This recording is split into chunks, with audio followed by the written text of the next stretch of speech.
everybody! Welcome back! We're back again with more Genshin, as we have been for a while now. Really hoping to get more progress by starting earlier. I would have started actually at 6, but I forgot to update the game, because I forgot there was an update. Alright, let me get the sound a bit more up, because I turned it down from something else. Alright, and I think we are good to go, just to get started. Take advantage of streaming a little bit earlier than normal. So last time we got through the second trial we had to do for Navia and the missing people, but now we have Childe being falsely accused and we don't really know what's up with that.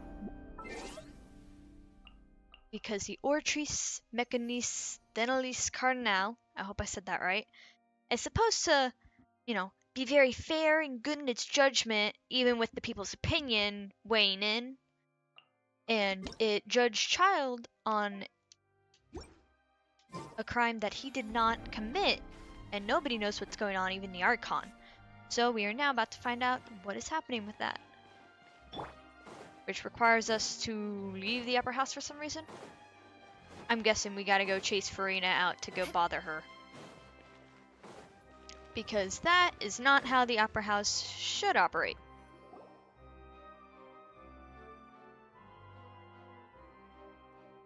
Hey, what are you doing? Quick, stop him! Traveler! Hey! Traveler! Marcel! What are you doing over here? Stop resisting arrest! Cease, or we'll add another charge to the list! I mean, he wasn't running out. He's fine. No, wait! I just want to ask the Traveler something. I'm not looking to run away. Please, just let me ask this one small thing. Go on. Thank you. I was being led away when I finally realized something. Where did you first hear the name Vacher? I erased all records of that name.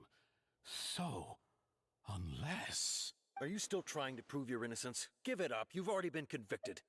I met her. Really? You did? You're sure? You met her? But how could that be? How did you manage to do it? It was around the Fountain of Lucine, something to do with my sensitivity to the hydro element. The Fountain of Lucine? Then she's been so close to me all along. And I just never... Please give me a chance to talk to her again. Just let the Traveler take me to the fountain to see her one last time. This is the last request I'll ever make in my life. You can do whatever you want to me afterwards. I don't care. He's so desperate to see her. Though I guess with him being so crazy, it makes sense. Give an inch and you want to take a mile? Do you think serial killers get to make requests like that? Paimon agrees. Why should we give him what he wants when he's only done a ton of super terrible things? True. This request, is it worth as much to you as your life? Of course! Wait, no. It's worth even more than my life. Humans. Will they betray the instinct to live just to satisfy spiritual needs? Very well. I will grant your request. Your Honor, I fear that... I will go with him. You do not need to worry about any escape.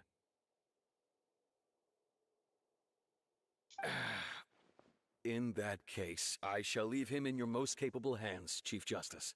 Thank you, Your Honor. Alright, I mean... Maybe he'll be able to see her, but I don't know. I don't know if we can take someone along.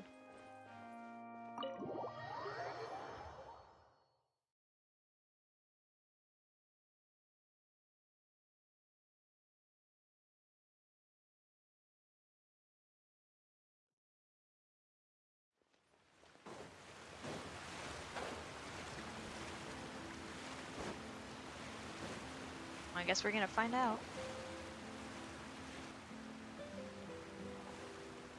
Is this the place? You said she's here, but what do I need to do to see her?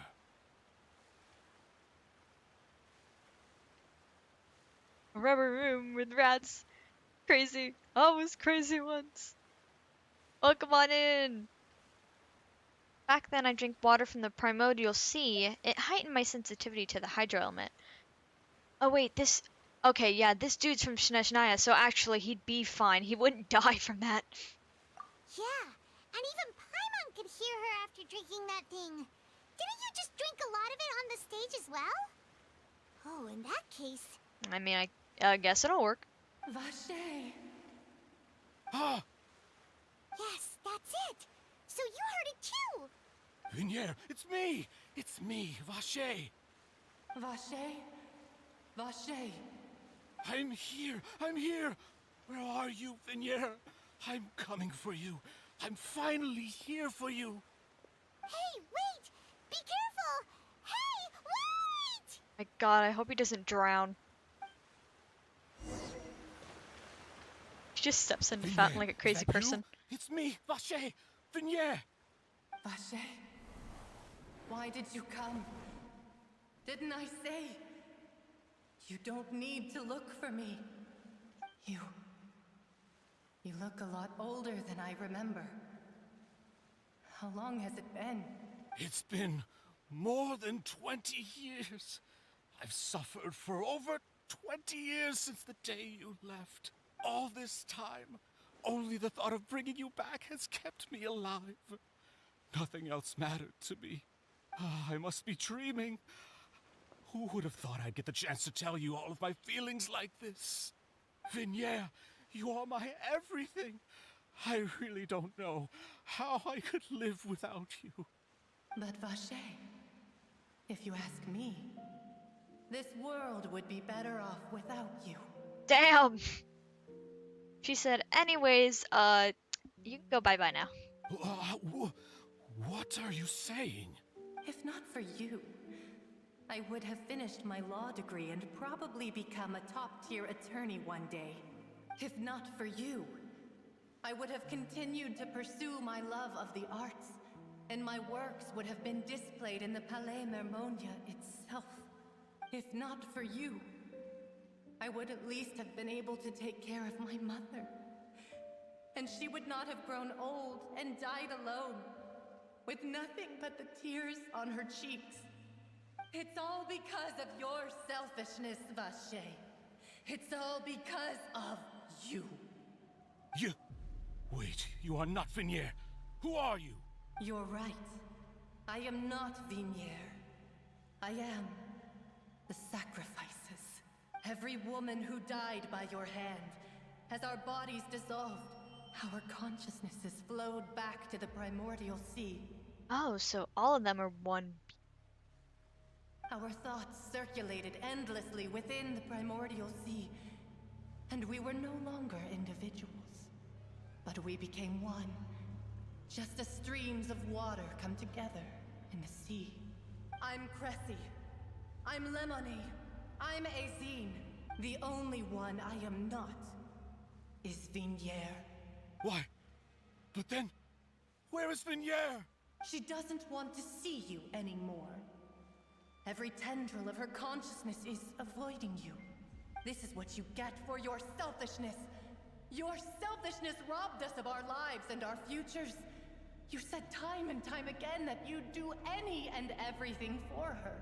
But did you ever consider whether she'd want to see you do the things that you did? If she would despise you for what you became?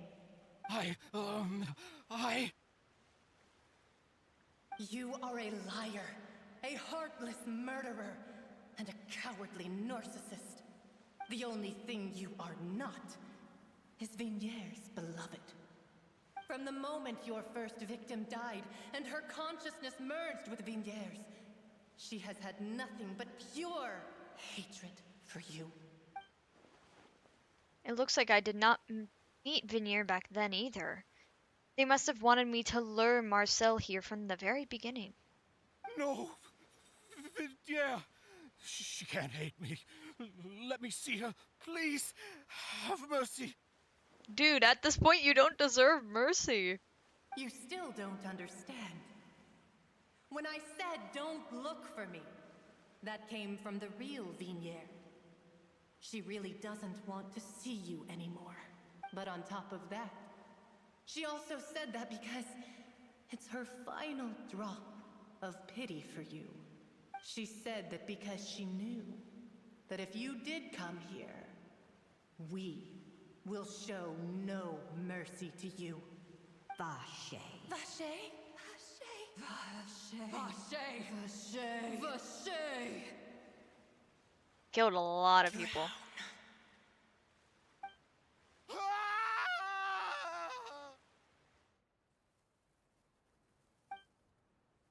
Later, the guards find the culprit of the serial disappearances woman case Marcel. Oh, well, they found him, and I'm gonna guess he died. Or they took him away. But I feel like he probably died. Or went nuts.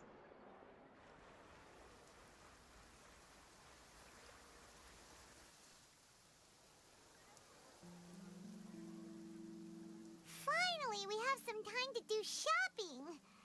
Gosh, it's really been a long time since we've been able to relax. Shopping is stressful in its own way, though. Legs are killing me. Huh. Well met, partner. I knew something great was going to happen when I woke up in such a good mood today. Even this weather can't put a damper on the demoiselle's mood. It's a pleasure to see you both again. Oh, hey, Navia! It's been a few days. Paimon's already started to miss you. Oh, now that I believe. I'm easy to work with and always bring home the bacon. Who wouldn't? Sounds like you're really enjoying life these days, Navia. What have you been busy with since the trial? It's just been one thing after the other. I've been making non-stop trips between Poisson and the courts in Sen. Everyone from Spina di Rosula organized a memorial for my father. We never held a memorial when he first died, since everyone knew that even if we held one back then, no one was going to come. This time, though, everyone in Poisson, and even many people from the court, all attended. Well, that's good that she did finally get a very conclusive ending. So his name's definitely been cleared now. That's what we like to hear. It's been the dearest wish of Demoiselle all along.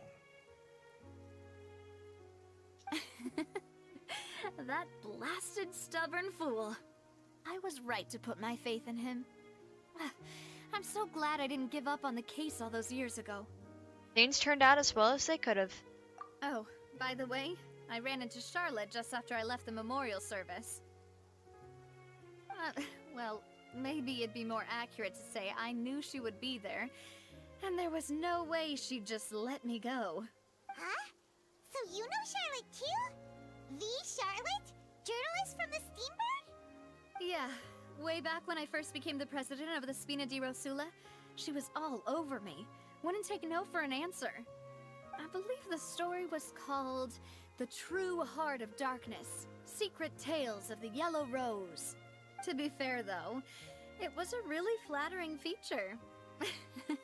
So, we've been on pretty good terms ever since.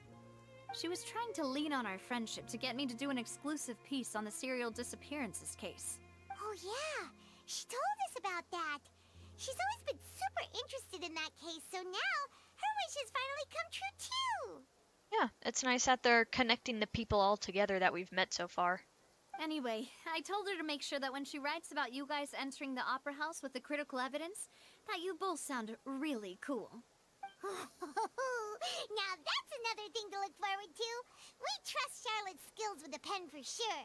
Oh, and in other news, I also took Clarande out for a meal. Oh, are you two on better terms now? While you were investigating Vache's headquarters, Clarande gave testimony on my father's behalf. It was thanks to her that we were able to turn the tide. I wanted to thank her.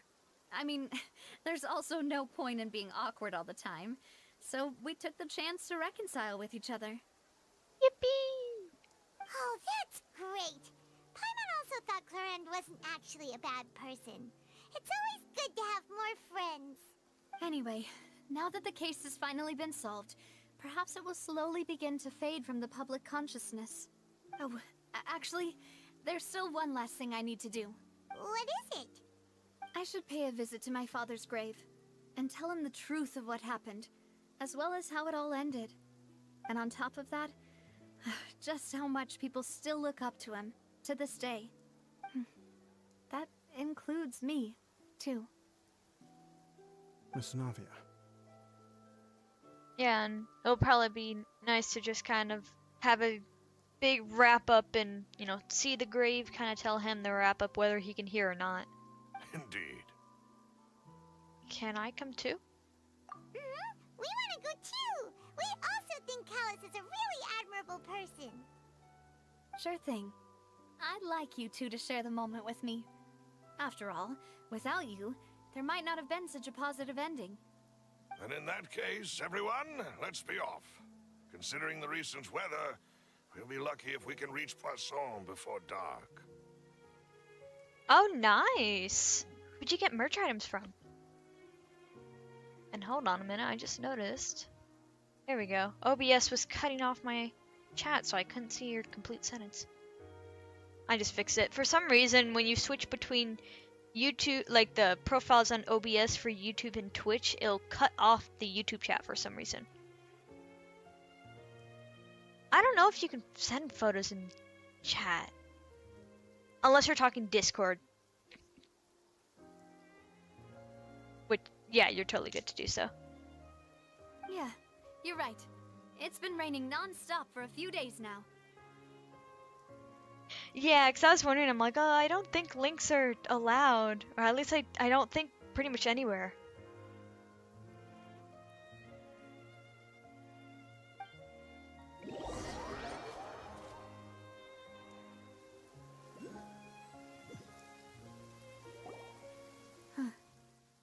This is where my father's grave is. To be perfectly honest, even I haven't been back here for a long time. Huh? There's someone there already.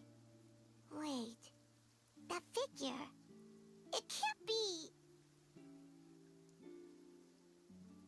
Oh, that's some really nice quality merch. I'll have to check that person out later. I really like the key charm though. The keychain.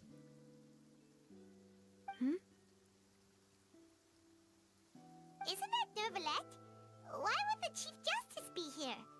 Huh? Navia? My apologies. I should have asked before coming to pay my respects. Don't say that. Sorry about that. Oh, I was trying to say there's no need for you to apologize. I wanted to show my father how much I've grown, but still, I doubt I've grown to the point that even the Chief Justice would feel compelled to apologize to me over and over. In that case, I will stop apologizing for now. You really could use some pointers on understanding human emotions, Monsieur Nervalette. In any case, why did you come to Poisson? Well, I mean, he did help us be able to at least kickstart the case back up. Well, ever since that day, I've been turning a question over and over in my head. Just what is justice anyway? There was once a time when I didn't want to believe that there could be anything more important to humans than life itself. Oh, rather than that, it's probably more truthful to say I didn't believe humans were capable of resisting the most basic instinct of living things. That they could rebel against their own nature, or consider certain things to be more important than their own lives. Which is also why I didn't stop your father from beginning that fateful duel. I believed that a truly innocent man would never throw away his life like that. That there was nothing, should have been nothing more important than one's own continued survival. But Mr. Callus proved me utterly and decisively wrong. If not for his sacrifice, the serial disappearances case would have remained unsolved to this day. Mr. Callus made the choice he did for his daughter, for his associates, and for many people completely unrelated to him. And in the end, from a certain perspective, One could say that he did it all for the sake of justice. A justice that's higher than life itself.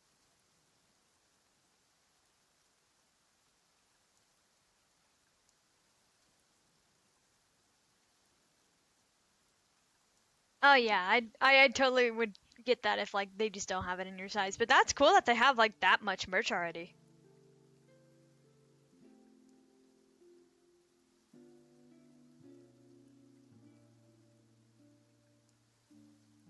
So, you asked me why I came here. I just wanted to say my apologies to Mr. Callis in person.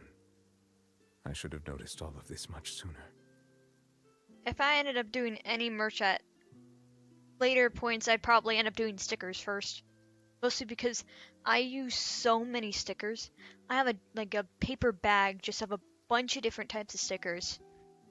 I have some I got off of Etsy that I still don't even have places for. This regret has filled me with a sadness that has haunted me for days. That high and mighty chair in the opera Epiclese indeed insulates one from many important things. Spina di Rosula, thank you so much for your hard work and perseverance. I'm sorry for being mad at you before. So, you're actually one of those types that's cold on the outside, but pretty thoughtful on the inside, huh? That reminds me of Silver, one of my guys. Yeah, his words are sounding a lot more genuine now. Oh, and yeah, with the merch talk, I mean, some other VTubers I know that usually have limited merch, like what you showed me is sometimes more merch than they will end up having. But that's like they also have limited and then it's a lot more, and I've thought about getting some sometimes and I'm like it's so much, or sometimes it's not as good quality. It probably depends on where exactly you're looking, but yeah, that's a lot. Like that's pretty good quality for a small streamer and actually a decent amount of stuff. Sorry about that. Self-expression is not one of my strong suits. Didn't I just say you don't need to apologize? Ah, so Navia and Nervalette seem to have made their peace as well. Let's not disturb them for now. We can wait till after they're done. Nevulet's character is just he's starting to grow on me. Like he's learning how to deal with people and not just be the face of Chief Justice. He's learning to be his own person, and Navia's getting a lot of peace now. Following Navia and Nervalette, you also pay your respects. Paimon's never paid respects at someone's grave before. Did Paimon do anything rude there? Well, usually you're not supposed to fly around someone's grave.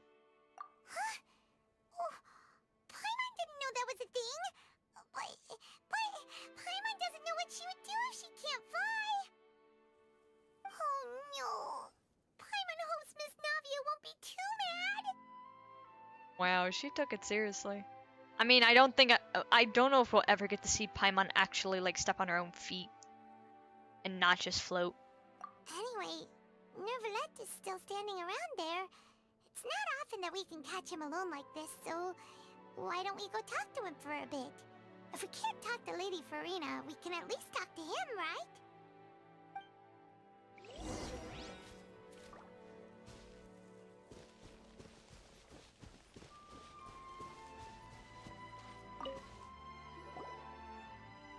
Oh, it's you two.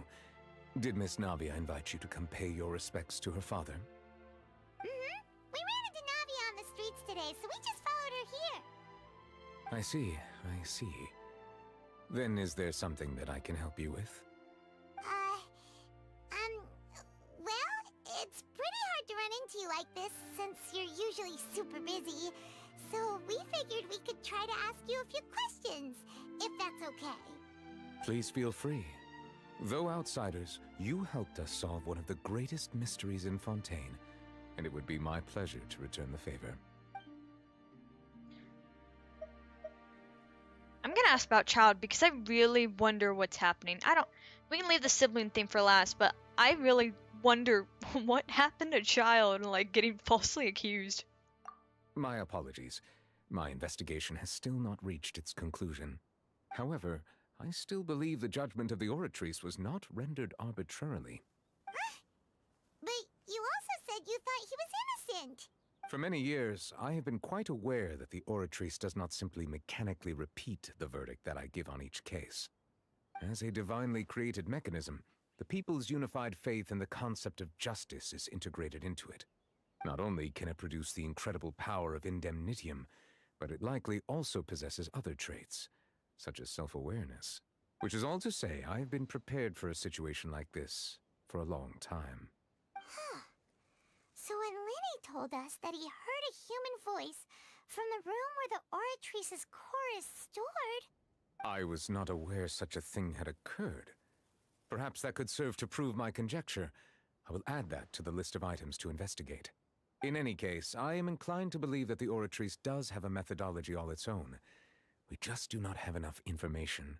Based on Farina's reaction, I doubt even she had any idea what was going on. She managed to bluff her way through it, though, with her time-tested twin tricks of bravado and drama. While we do intend to get to the bottom of this, for now, we regret to say that the Fatui Harbinger will just have to bide his time in the fortress of Meripede. If we did incorrectly convict him of crimes he did not commit, we will most certainly compensate him to the fullest extent allowed by the law. If you ask Paimon, the only compensation he'll want is a no-holds-barred fight with you. Is there anything else you'd like to ask me about? Alright, well, I guess if Childe's there, there's nothing else that can really be done. Honestly, if he was tried for something else instead of like, oh yeah, anyways, we're gonna move on back to Childe. Yeah, we're just gonna... He's guilty. What is he guilty for? Murder. About the water from the primordial sea. So, at court, the bad guys referred to that special water as water from the primordial sea, but what is it really? Truthfully, that name is already quite accurate. I can only surmise that Vacher and his ilk only learned of its nature and existence after extensive research. There used to be a special sea on the surface of this planet. The nature of its seawater was rather different from that of the sea we know today. Most of Tevat's life forms were first born in that special sea. You could say it nurtured much of the life on this planet. Huh. So it really was where everything began. It makes sense to call it primordial then. But today, the primordial sea no longer exists on the planet's surface. What Vacher discovered must have been some kind of special case, or a remnant from a truly ancient age. Huh. So that's how it is. Oh, you really know everything, Monsieur Neuvillette. But if that's the case, then why would people, at least people from Fontaine, dissolve in that kind of water? Indeed. Why would the primordial sea, which was known to engender and nurture life, suddenly reverse itself and devour life instead? And especially if it was like just only Fontaine people that it will devour. To be frank, that also doesn't match my understanding of this world and its laws. There must still be some unknown secrets around the people of this land. Is there anything else you'd like to ask me about? What about the prophecy that has been circulating around Fontaine? That the sea levels will rise and everyone will be dissolved in water, leaving Farina crying alone on her throne, but the sins of the people will be finally washed away for good. Does that appropriately summarize the version you've heard? That's right! It was Lenny that told us back then. And that about covers all the main points. Yes, up to the present, I think we reached a point where we have no choice but to confront this prophecy directly. Rumors have it that this prophecy is rooted in the last words the former Hydro Archon left to the world before she passed away. A prophecy? Of the former Hydro Archon? Wow. This is the first time that we've ever heard of it. Two parts of the prophecy have already proven correct. The rising sea levels, and the ability of the people of Fontaine to be dissolved. We should be more vigilant, and stay on the watch for further signs. Speaking of the prophecy, Farina has also always taken it quite seriously. Indeed, she has been collecting information and intelligence from across Tevat for this purpose. If the rumors were true, then perhaps this prophecy is the conundrum left to Farina by her predecessor. But with Farina being the way she is, can we really trust her to solve it? Is there anything else you'd like to ask me about? Damn, okay. Not gonna answer our question, but I guess that's for us to find out more about Farina. And cause yeah, the prophecy seems to kind of be slowly coming true, so it might be setting Farina more into a panic. Your sibling? Another blonde-haired traveler? I'm sorry, but I've never seen anyone who matches that description. If she ever stepped foot in Fontaine, I'm sure she followed our laws to the letter, and had no reason to appear on the stage of the opera Epiclese. Is there anything else you'd like to ask me about? I think pretty much asked everything. I have no more questions. I'm glad they make you ask everything. Very well. It was my honor to provide you with what answers I could. I very much enjoyed conversing with you. It will soon be time for me to leave this blissful tranquility behind and return to Palais Memornia. You really are super busy, Monsieur Neuvillette. Paimon thought you only came here to pay your respects today because you had the day off. Crime and villainy do not have the day off, and so justice must work around the clock as well. This is merely the nature of a justice's work. All right. You've got a point. Huh? Paimon just noticed that the rain has stopped. Yeah, and we get a nice, beautiful sunset.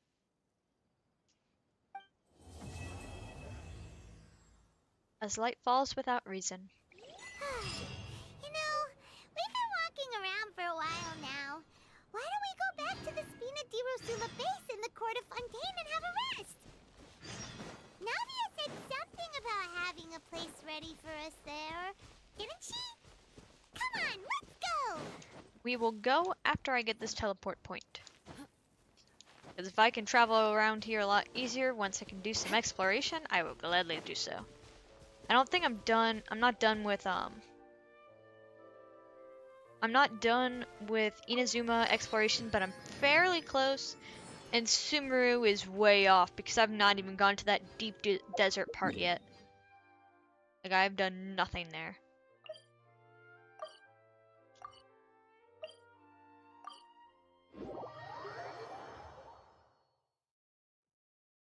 I will do it at some point once I've caught up all with the Archon quest. In which then I'll do story quest and all that jazz too. Yep, there's the room, and it's empty and waiting for us as promised. Navia is such a good person.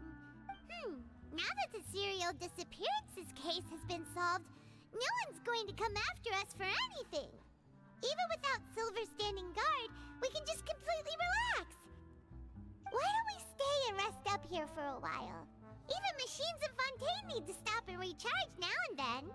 If we wanted to rest, couldn't we pick somewhere with a decent view? Oh, come on! This place isn't that bad.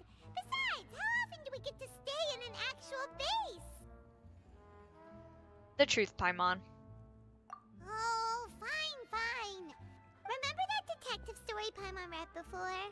Well, the author is about to release a new book, so Paimon wanted to buy it as soon as it came out and have a quiet place to read it. Fair enough. Just don't spoil the ending for me this time.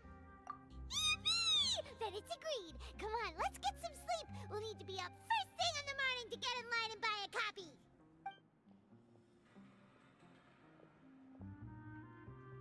You and Paimon relax for a while at the Spindelrosa's base. Paimon didn't Spindelrosas. expect that style at all. Even though it's a detective novel, it's also like a social documentary. Whew. It's actually pretty good. You just finished it? You're a pretty slow reader, Paimon.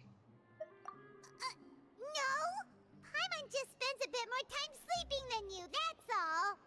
Excuse me, but do you know if the Traveler and Paimon are lodging here? There's a Paimon right here. Nobody else floats in the town. The city, whichever. Huh? Who are you? Paimon doesn't recall seeing you before. Wait, you're not here to give us trouble, are you?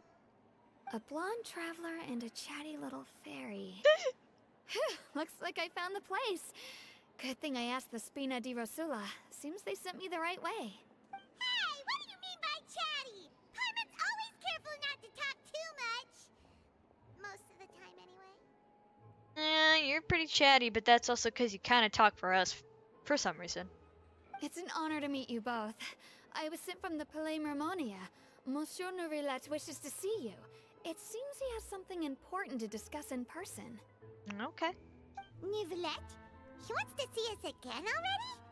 Huh. We talked so much the last time we met. Has something happened since then? I am not privy to the details.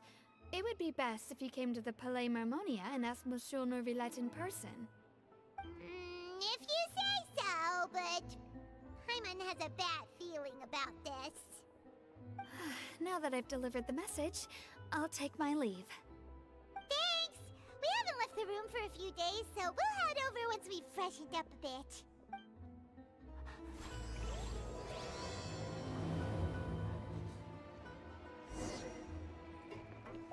Alright, and I guess it's time to go talk to him.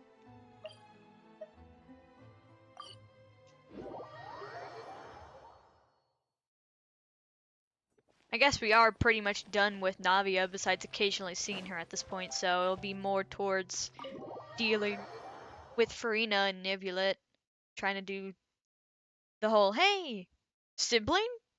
Question mark? Can you give us info? And of course, you're not going to have any info. Wonder if Lumine or our sibling kind of just skipped Fontaine in total, like, French people? Fire Nation? Yes. I feel like Childe would honestly be able to give us more information. Did you want to see us about something? Or if we get Dane. I don't think we're gonna get Dane stuff for a while though. I think. At least I have not seen any little spoiler that he's somewhere in Fontaine. We'll probably get him in the next nation, if anything. Huh? Why were you just standing there? You daydreaming or thinking something over? Yes, I did send someone to fetch you. But as for what I'd like to discuss next, well, I still have some reservations. Given that we've already made the trip here, you should just tell us. Bet you need us to help you with something, right? I do indeed have something I'd like to ask you to do. However, you should wait until after I tell you the details, then decide for yourselves whether you'd like to help or not. Probably a wiser thing to do. The situation is this. A while earlier at the If I'm Palace understanding Memorial, you correctly, Memoria. the Snezhnayan harbinger known as the Knave has essentially requested a diplomatic meeting with you, correct? I heard that she was originally from Fontaine, but for her to suddenly arrive here and abruptly request such a meeting like this, Probably means trouble. I sincerely advise you to refuse her invitation outright. I'm sure you're aware that her purpose is most likely related to Childe's recent predicament. We convicted one of the Snezhnayan harbingers in a court of law, but we have yet to provide any form of detailed report on the matter. This does indeed provide an opportunity for Snezhnaya to put pressure on us. I believe we should adopt an evasive stance until we can provide a proper explanation and have a preliminary plan on how to deal with the matter. No, we shouldn't. I think we should agree to the meeting. Oh? Well, you see, we are the ones that owe an explanation. If we keep putting off the meeting, it could easily result in the problem escalating, right? That's not wrong. It's like a fight between two friends. If they don't agree to see each other and talk in person, isn't it possible that the friendship could end entirely? Are you guys secretly friends? Though diplomatic relations between Fontaine and Snezhnaya could be considered as friendly, it is only superficially so. You wouldn't go so far as to say that our nations are friends, as you did in your example. It was just an analogy. An analogy, okay? Moreover, even if we were to talk in person, we don't have sufficient information prepared, it is quite possible the result wouldn't be restored relations, but a complete falling out. I don't think we should overthink those possibilities yet. Even if the logic of the divine is not immediately apparent, its wisdom will only be revealed with time. Besides, you'll be at the meeting. If any problems do pop up, you'll have no problem navigating them. I must clarify that interacting and communicating with people outside of court is not my cup of tea. It seems you think too much of me. But more importantly, when did I agree to join the meeting with you? She's just gonna drag him in. Hey, you have to come in, come on! You mean you won't come? No, that won't do. I can't go to the meeting alone. You have to accompany me. I must take you with me. She's just a little baby. She's scared. Though she's the Archon, like, Nivulet's kind of more fit to be the Archon, but I know the rest of them are lined up to be girls, so he's more like a sidekick Archon. Lady Farina, could there be something else regarding this matter that is being kept from me? No, not at all. Look, I am the Hydro Archon of Fontaine, Focalor, the god of justice who is loved and adored by many. So I only hope that justice will be served in this matter. Don't overthink it. I'll go find someone to arrange the meeting. You could also just say no if you're scared. Cheese!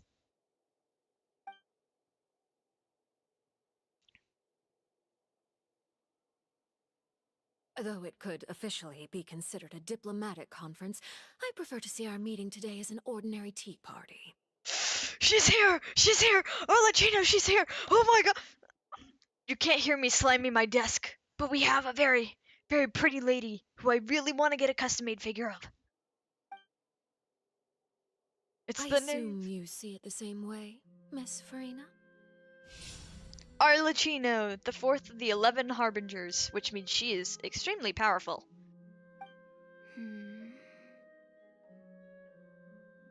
Lady Farina? Oh, yes, that's right. Just like you said, a tea party. I should thank you for providing the pastries. They look delectable. To make this tea party even more lively, I've invited someone else to join us today. Because you need a babysitter. It's a pleasure to meet you, Monsieur Neuvillette. I was born in Fontaine, so naturally, there's no need to introduce the nation's revered Eudex to me. I really like her voice. It very much suits her. Hello. The pleasure is also mine. First, I would like to thank the two of you. I'm often away on business outside of Fontaine, and I'm told that the children of the House of the Hearth have been well taken care of by you.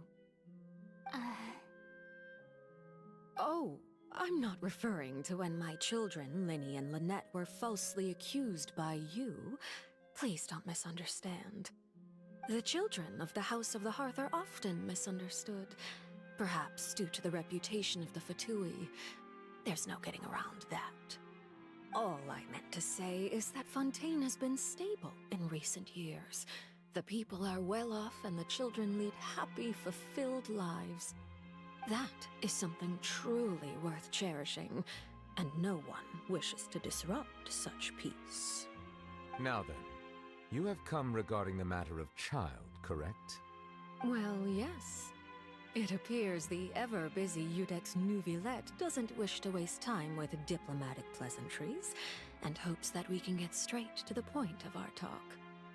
If her eyes, if her pupils weren't X's, she would have the most, like she has a very, very serious look, but she'd have an even more, deadly look to her. The eye bags also help, to give her that very kind of grungy look. Yes, as you surmised, understanding Childe's situation is indeed one of the goals of this trip. As we are both diplomats from Snezhnaya, as well as Fatui Harbingers, Childe and I have always been colleagues. Were anything to happen in Fontaine, each of us would serve as the other's attorney to resolve the issue. So now, in my capacity as his attorney, I request that Childe be turned over to Snezhnaya. We have a responsibility to cooperate with Fontaine and resolve what has happened to him together. The rules governing attorneys only apply before a trial has concluded.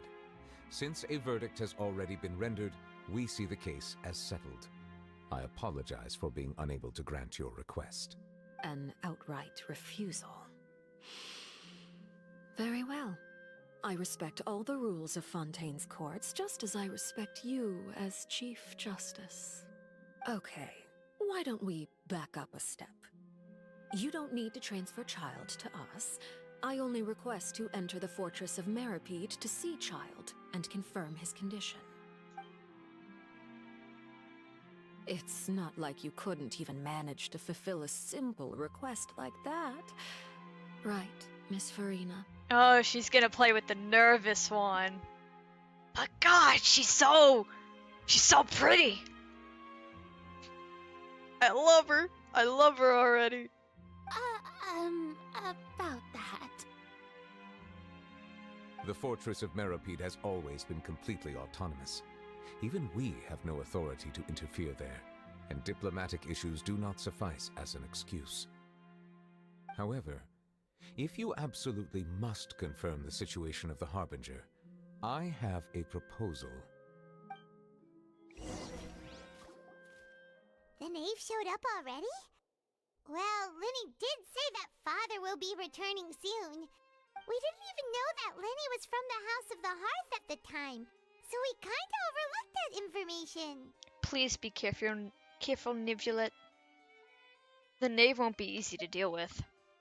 Yes, thank you for your kind advice. I'm well aware of the situation. I also noticed that Lady Farina acts a little odd and unnatural whenever I bring up matters related to the knave. She's probably either really nervous, or she's maybe getting blackmailed? Could the knave be threatening Lady Farina or something? Yeah, I mean, especially with falsely accusing her children, she probably has a knife to Farina's back. If that were the case, then why wouldn't Lady Farina inform me? And what means could the knave possibly have to twist the arm of an Archon? So maybe that's not very likely. Even though Farina can act a little weird at times, she's still an Archon. In reality, this problem is even more thorny than it appears. According to reports from the Fortress of Meripede, Childe recently disappeared under mysterious circumstances. Disappeared? Did he escape? The details are still unclear. We cannot rule out an escape, but there have also been no reports of him outside of the Fortress of Meripede. Special guards oversee the fortress, and its internal systems are extensive. Combined with the special characteristics of the surrounding terrain, an escape should not be possible. I suspect that there's something else behind Childe's disappearance. I was only willing to share this information with you because you are friends of Childe, and it is my duty to see justice done. We're not really friends with him, we just kind of know him, but I get your point. So this is what you wanted to see us about before. Yes.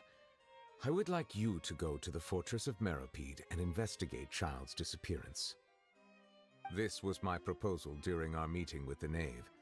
Rather than allowing her to intervene, I offered to send someone to find out about Childe's situation and report back to her in detail.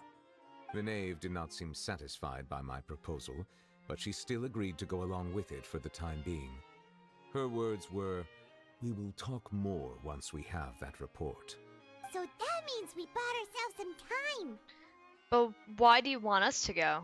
Wouldn't it be more convenient to have an official from Fontaine do this? Firstly, you're already acquainted with Childe. Your eyes may discern relevant details there that others would miss. And secondly, is the consideration of the unique nature of the Fortress of Meripede. Isn't it just Fontaine's prison? I would not define it so crudely. The Fortress of Meripede is not affiliated with the court system of Fontaine on paper. It has always existed as an autonomous entity. Early in Fontaine's history, criminals were punished with exile, not imprisonment. Even today, sentences against convicted criminals still include exile, just as before. The Fortress of Meripede may seem like a prison, but it should in fact be regarded as a gathering place for exiles. All we do is dispatch guards to keep watch and help maintain security, but we have no right to get involved with any other matters. Although I do have a personal relationship with the administrator there, neither myself nor the courts have the right to be directly involved with the investigation, no matter how serious the grounds. Their court system is so weird. Oh, Paimon gets it now. That's why you need us to conduct our own investigation as a third party, right? Correct. I will arrange false charges against you so that you may secretly investigate inside the fortress during your detention. This will save us a lot of unnecessary trouble. So, are you two willing to accept my proposal? Since you're in such a tough spot. Yeah, no matter how you look at it, it seems we're the best choice. Alright, we hereby accept this difficult task. Reluctantly. I mean, we got nothing else to do. You two have my sincere thanks. This matter is of critical importance to Fontaine's current situation. Also, I hope that both of you can keep this operation a secret. We will rendezvous at the Fortress of Meripede's entrance on Erinius once you've prepared yourselves. I will arrange for someone to take you inside. Prepared ourselves? Is there something we need to prepare? Perhaps you could enjoy a good meal and have a nice bath. I'm afraid that living conditions inside the fortress are nothing like those on the outside world. Oh, right! Even though we'll be there on trumped-up charges, we'll be in prison for real. It's time for the emergency food to go to jail. On second thought, is it too late to back out? You didn't even consider the fact that we'd be prisoners? We already agreed, Paimon. Just accept it. Please do not worry. Since you are sacrificing both your time and quality of life for the sake of delivering this report, you will be compensated according to the highest standards permitted to legal staff, regardless of the outcome. Now that's more like it! Come on, traveler, let's go eat the best meal we can find! We'll eat so much that we won't need to eat another meal for a whole month! Your treat! Oh, well, thanks, Paimon. Are you leaving now? In that case, please take this cake as a token of my personal gratitude. Didn't the knave make that, though? Please let it not be poisoned! Please! I don't want to be poisoned today!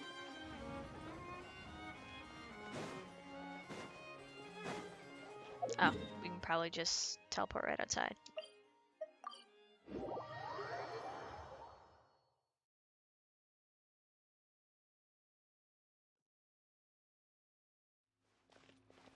Alright. Cafe time! Are we just bringing the cake in a cafe? Isn't that kind of rude? I hope we're just like we're gonna save that cake for later, or there's like clue inside the cake, something. I just hope it's not poisoned.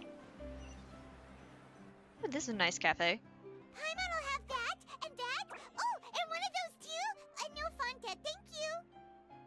You sure ordered a lot. Didn't you just finish eating the cake that Navia gave us? That cake was pretty good.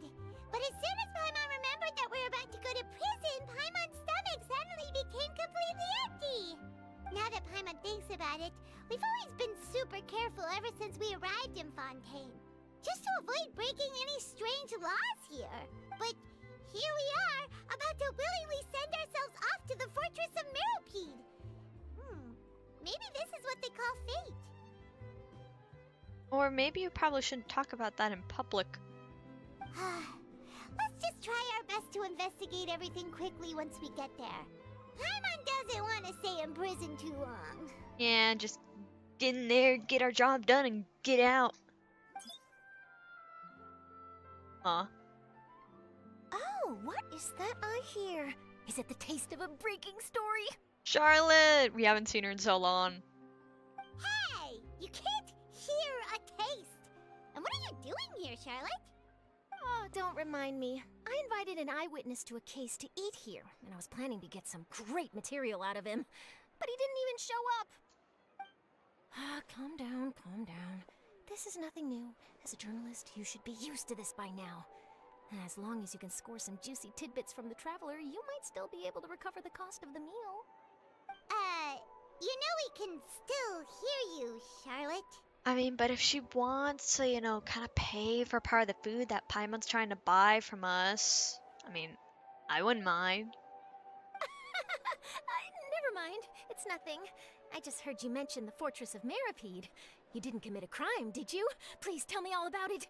No way! We would never! We're just going there to... Ahem. Oh no, Paimon almost forgot that Neverlet told us to keep it a secret! Yeah, because you keep your mouth big. Like, just open to everybody. We're going to serve our sentences and redeem ourselves for spoiling the ending of a detective novel in public. Huh? You're being arrested for that? Oh, but now that I think about it, I suppose that's not completely unreasonable. That's pretty despicable, almost as offensive as committing theft. You mean Paimon really did something that serious? See, I told you, Paimon. You didn't even think of anything of it at the time. Sorry, Paimon really messed up. Well, in that case, it's nothing particularly newsworthy after all. Oh, how disappointing. All right, there's still a chance. Since you're going to be at the Fortress of Meripede, would you be willing to help me gather some material for a story? About that, Paimon doesn't think we'll have any time. Oh, it's nothing difficult. All you have to do is think of a way to get some time face-to-face with the Warden of the Fortress. He was awarded the honorary title of Duke in Fontaine. Sounds really cool, huh? Only those who have made significant contributions to the nation have been conferred this title. It's incredibly rare. I can't even really think of the characters I know in Fontaine. Who could that be unless it's an ordinary person?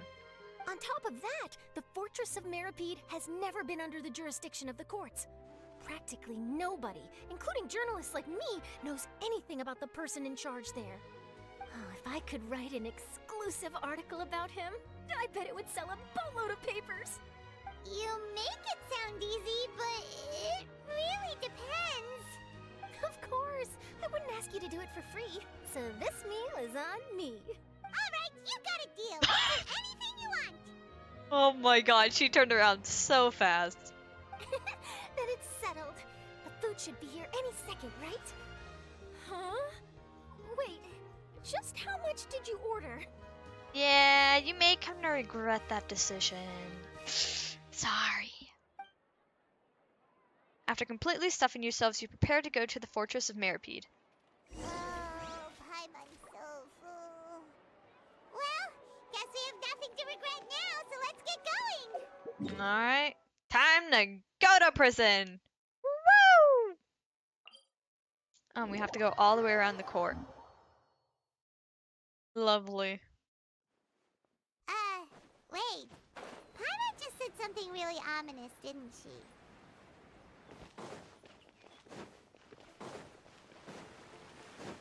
There's so many pigeons to fight. We gotta go around the whole building, don't we? Yeah, we do.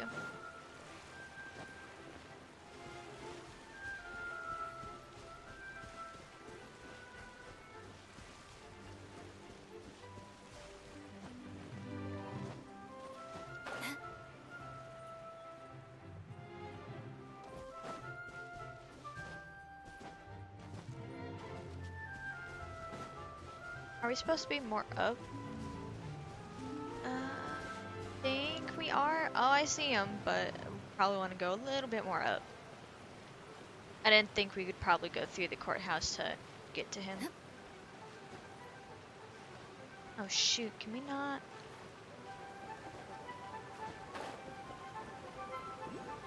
We can fly somewhat close. Shoot. Shoot, shoot, shoot. Oh. This ain't great. Didn't mean to go into the water either. I think I will just climb this wall and hope for the best.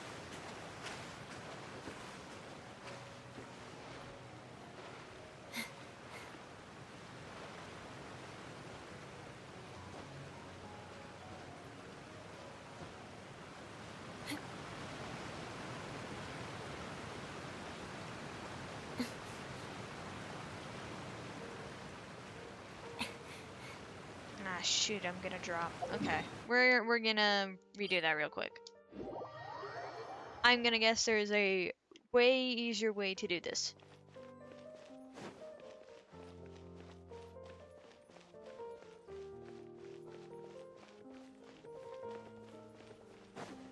I'm gonna hope there's a way through the courthouse, if it'll lead me there.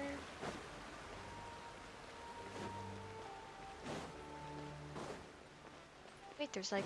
Oh, I never noticed these before. There's hallways around the place.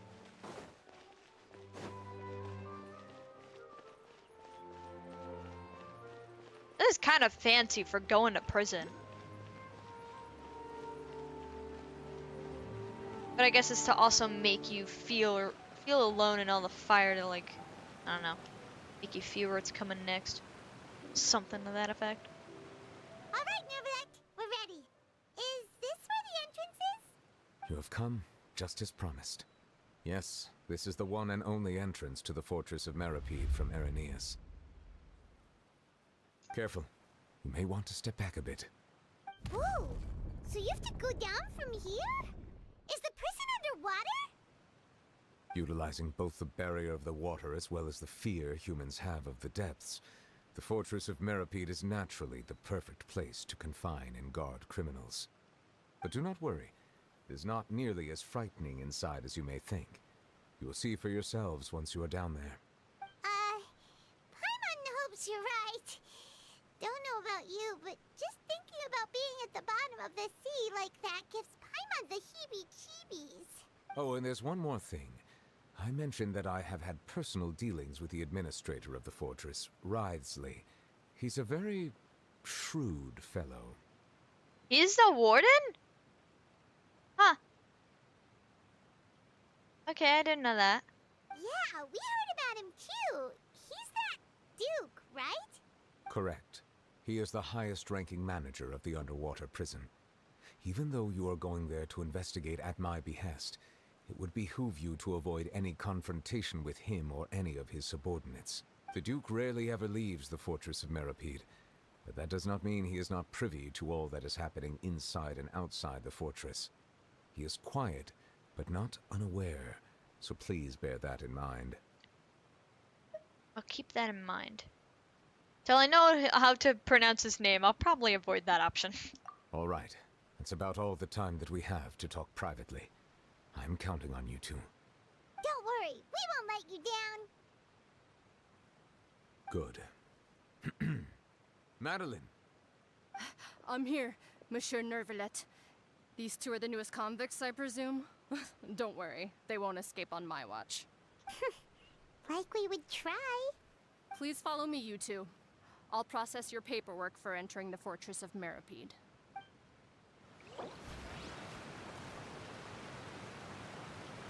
Note, involvement in other quests. Stars shining in the depths. Continuing the current quest may cause parts of other following quests to become occupied. Progress cannot be made on occupied quests. I don't plan on doing any world quests anyways.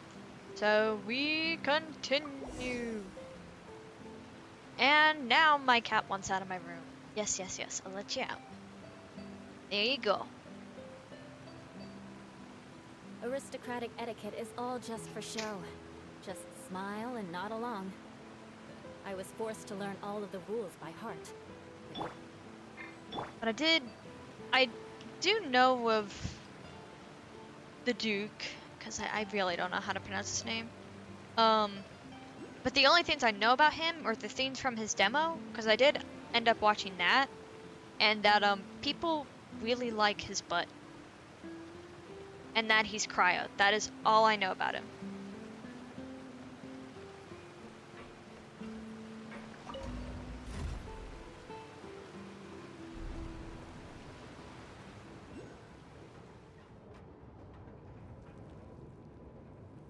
we already underwater now? Huh. So this is what it feels like to be a criminal in Fontaine. You two seem to be taking this pretty well. It's rare to see convicts in such a good mood. Well, I guess it's better to put yourselves in positive spirits, knowing we're gonna be here for a bit.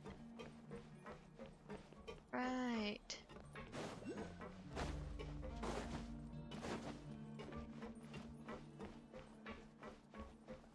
Now this is giving the more steampunk vibe I was thinking that Fontaine would originally have. I honestly thought it'd be more all over the city, but it seems like more of the underground places tend to have it, probably from all the water pressure that they gotta avoid.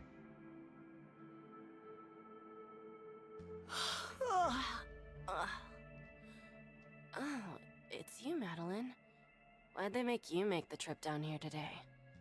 Monsieur Nervalet personally requested I escort these two convicts. I suppose he was concerned others might not be up to the task. Well now, aren't you the lucky one? Must be nice to be on good terms with the big shots like the Chief Justice. The only people I get to see every day are the new inmates. Well, have you tried service with a smile? Who knows, it might help your professional reputation. Damn! Yeah, right. As if. Every criminal comes through here looking miserable. How can I smile with such a toxic work environment? And even if I did smile at them, the convicts would probably just think that I'm some freak getting some kind of twisted enjoyment from their pain. Oh, she's got a point. Well, I've finished transferring you. You two will register here, and Marette will guide you through the remaining procedures. Yep, I'll take it from here. You head on back to that bright and sunny world above. I'm surprised, like, even if, like, we were more unruly convicts, they just kind of like, hey, you gotta do your paperwork. Like, how do you expect people to go along with that? Okay, let me see. You are the Traveler and Paimon, correct? That's right. That would be us! Let me confirm your charges and sentence. Let's see. You two are charged with eating a cake specially prepared for the Archon by a Snezhnayan envoy without the Archon's permission, thereby incapacitating the political center of Fontaine for a brief period. Sentence: 45 days? Huh? Wait, you mean the cake that Nervalet gave us? Just looking at the charges, it seems you two are capable of causing some serious trouble. Sure, yeah, totally. And considering how fond Lady Furina is of sweets, this crime is tantamount to trying to assassinate the Hydro Archon herself. You flatter us. Now I've seen everything. Anyway, we still need to finish processing you before you can enter the Fortress of Meripede. Please stand in front of the board over there. I'll take your mug shots with my camera. Oh, all right. But be sure to catch Paimon's good side.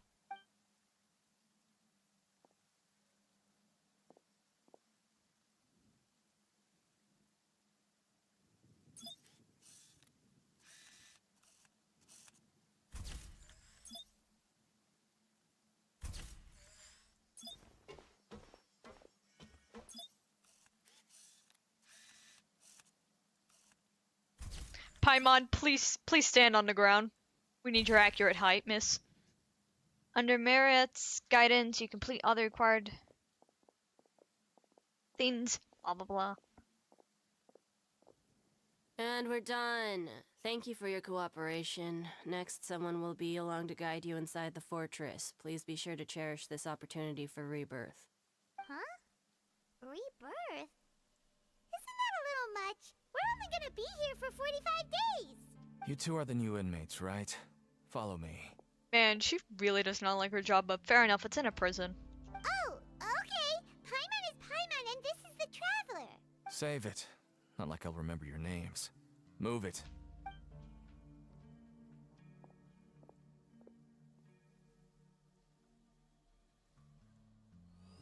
Alright.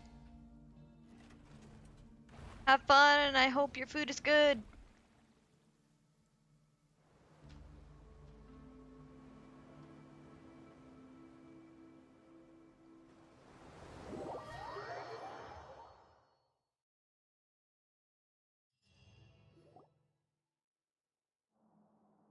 Ooh. So, are you one of the guards here? Is there anything we should be careful of while we're here?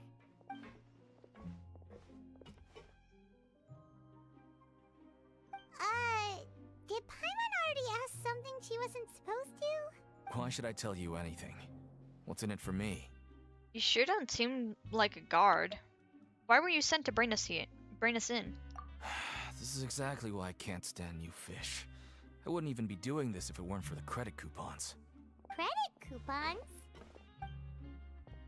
Alright, seeing as you're not the annoying kind that's getting dragged in here crying and blubbering, I guess I can tell you a few things. But next time, it'll cost you some coupons. Mora means nothing here. Here, we use credit coupons.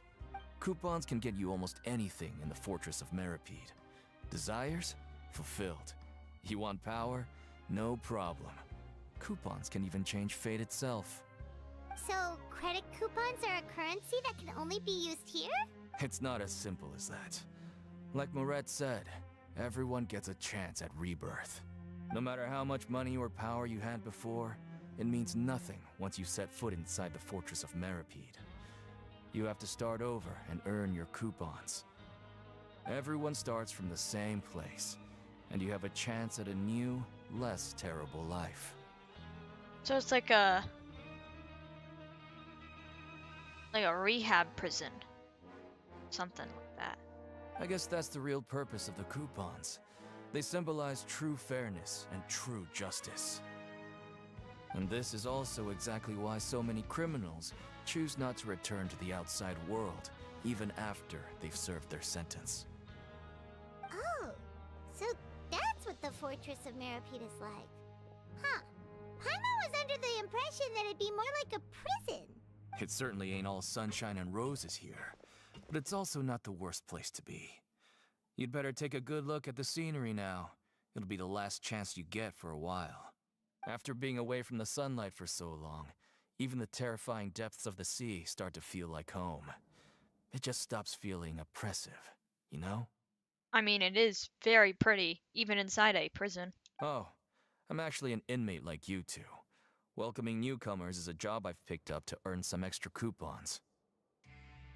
Have you ever seen a Harbinger from Snezhnaya?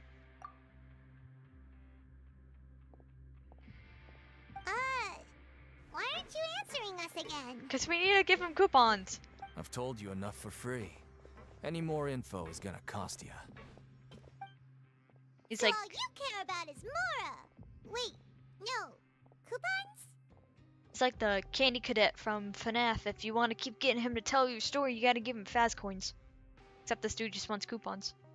Almost there. It's down through here. Your turn to give it a try.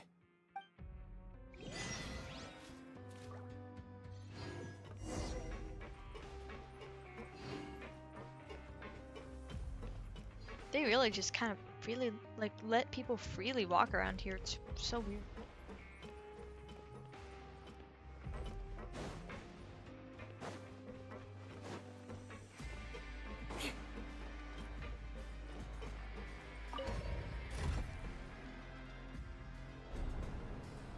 I honestly thought we were about to go back up for no reason. But I guess it's time to get a job. Traveler gets a job. Will we do? We don't know yet. So, we're going even deeper now? Just how deep down are we?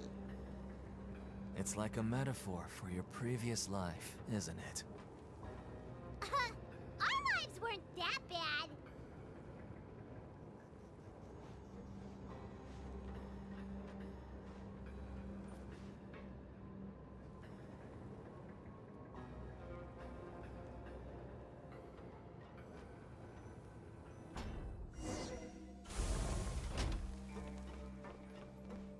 More speed.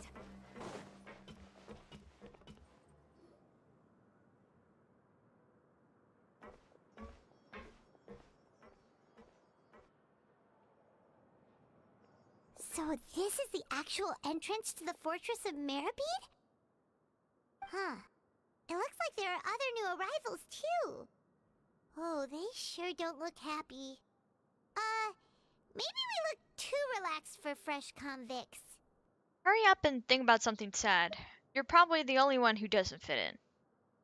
Oh, right. We're on someone else's territory now. We need to think of a good way to act like criminals to get by. If we're discovered, even Neuvillette might not be able to rescue us. If we ever get found out, then maybe we'd become criminals for real. Hey! Don't scare Paimon! Oh, Paimon's not ready for all this. Look, I don't really know you, and I have no idea what kind of crime you committed, but you wouldn't have happened to anger someone important, did you? Someone important? Paimon doesn't think so. Wait, why are you suddenly trying to talk to us now? Now's not the time to worry about that. Anyway, it's over there, so you just go on over there by yourselves. I've done my job, so good luck. What was that all about? Wait a second. Are there usually so many Garderex around here? Apparently not. Does that mean that... They're already onto us? Get ready to fight. Prisoners shoot. numbers 7459 and 7560. Welcome. Oh, no need to be anxious. These Gardemex aren't here to attack you. In fact, they're here as your honor guard. When I heard that you were friends of Monsieur Neuvillette, I had the Gardemex come and wait in formation. Is that a good thing or bad thing? Because we're in a prison, you're the warden, and, I feel like this is gonna be something that looks good and is very, very bad. Wait, you know about our connection with Neuvillette? The seafloor isn't as cut off from the world as you might imagine. However, I'm afraid that I know nothing more than that you are friends of the Udex. And as you can see, committing a crime means being sentenced here, even if you're friends with the Chief Justice. Quite fair. So you must be... The Duke! Greetings, Your Grace. Lovely weather today, isn't it? Oh, greetings, my good fellow. Well, I'm willing to imagine that the weather is as good outside the sea as you say it is. How great it would have been if only the Fortress of Meripede had been built on the coast, huh?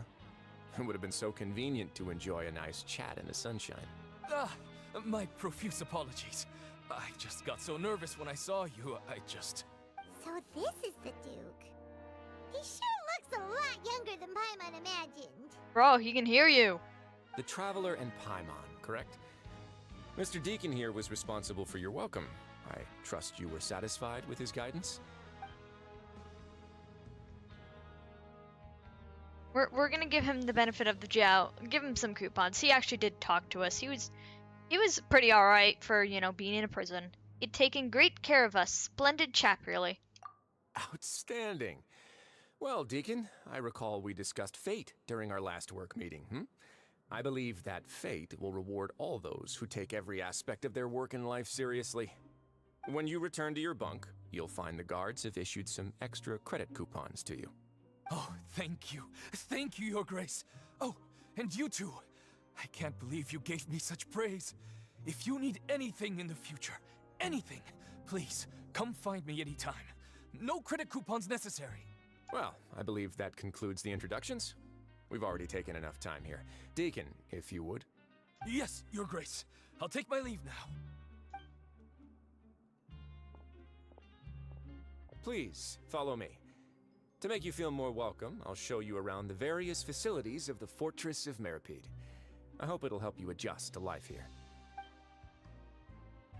He's going to personally give us a cure? Huh. Paimon can't figure out what this guy's thinking at all. Let's just roll with it for now. But I hope he doesn't know too much already. Yeah, I really hope, otherwise, with all those Gardemex, we're gonna be in a big lot of trouble. No wonder Charlotte's so interested in him. He's one of those mysterious types. Alright, let's keep up with him.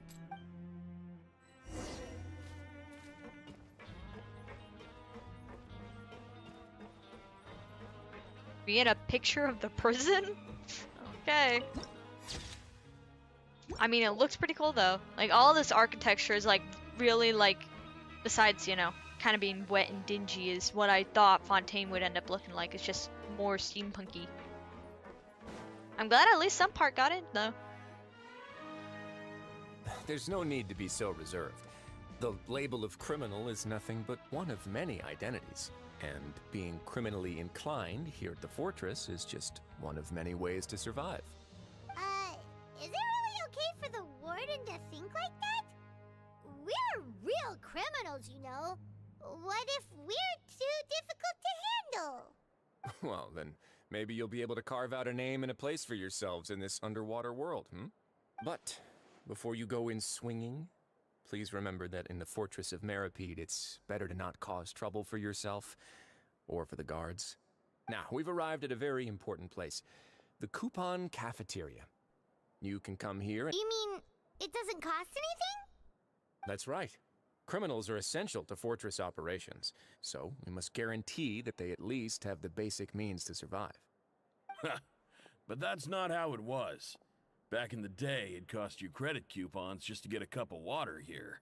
For fish like you who just arrived with nothing, you'd have to go to work hungry until you earned enough coupons to eat. It was only after His Grace became the administrator that we got the free meal rule. Now everyone gets a square meal every day, even no-good slackers who've never picked up a wrench in their whole lives. Nobody starves to death here. Well, they gotta serve their sentence somehow. In the Fortress of Meripede, credit coupons are the only currency, and everything must be purchased. In some sense, you could say using the coupons is a form of trade. But trade is always conducted by people. So if we want trade here to prosper, we need everyone to work hard and live their lives. If nobody could even afford a meal, then the whole fortress would be up in arms. And that would only make things more difficult for me. So, rather than saying that we're giving everyone a free meal here, you should say that everyone's hard work has improved the living conditions in the Fortress of Meripede. Your Grace's reasoning is correct, but what I said is also true. Whatever the case, hard work is rewarded here. You'd be hard-pressed to find anywhere else as fair and reasonable. Right! Paimon sees your point. By that logic, this place doesn't seem so bad after all. Oh, wait, no. We shouldn't drop our guard so quickly. But it seems the inmates really respect the Duke because of his attitude, right? We should still try to verify the truth with our own eyes. Let's continue this way.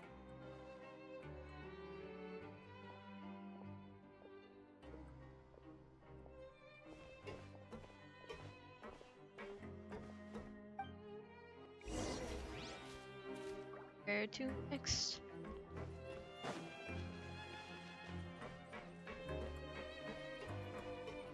I guess around here.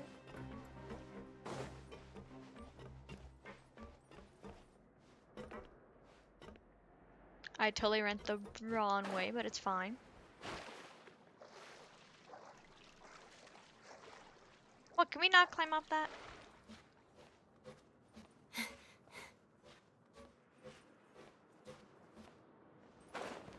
There we go.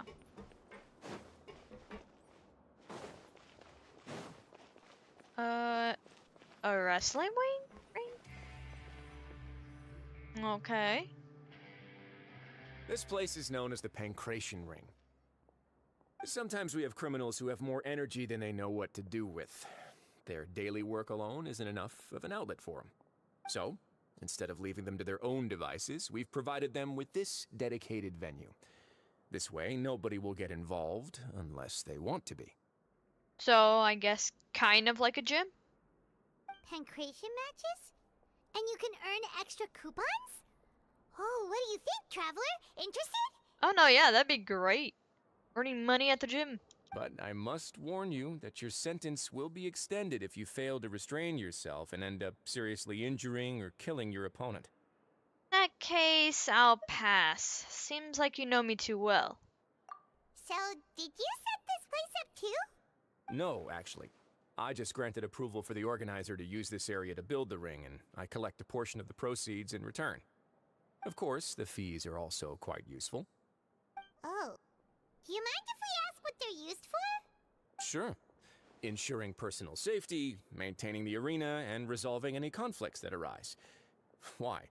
Are you interested in how to manage a pancration ring? Oh, no. Paimon was just wondering if that's how you paid for everyone's welfare meals.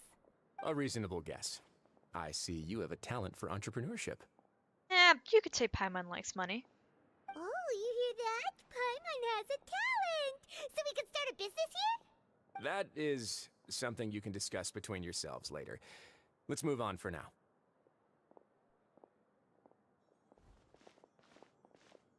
This really does seem like more like a rehab. Or, you know, what TV shows depict as rehab. I don't know if that's fully how rehab is, but except it's more like inpatient. Just get to kind of stay and chill out here, even if you do have the opportunity to go home.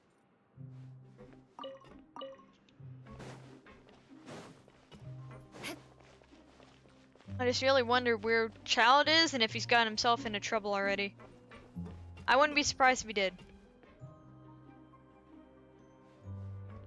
Dormitory. Why is it telling me to go up?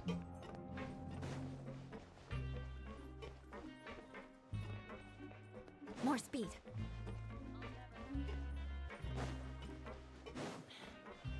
Do we have to go through the door? That's my guess.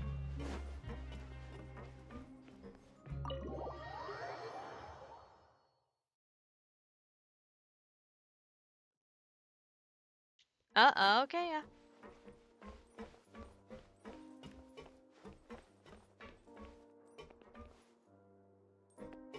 Or, not, and we went somewhere we're not supposed to, but luckily there's no guards, so we're not gonna get in trouble.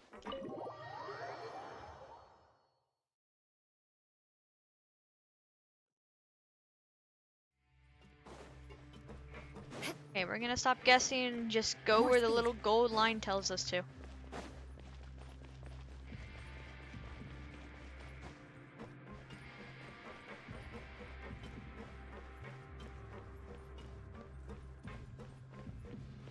And up we go.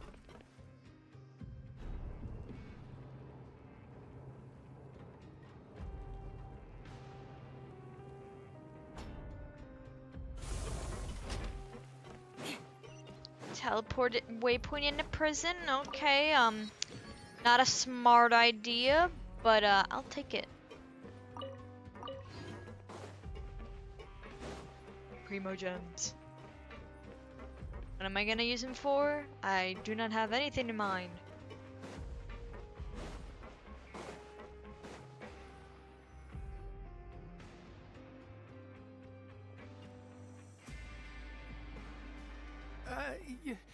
Your Grace. Good morning. I mean, good afternoon. No, wait, what time is it again? What time indeed?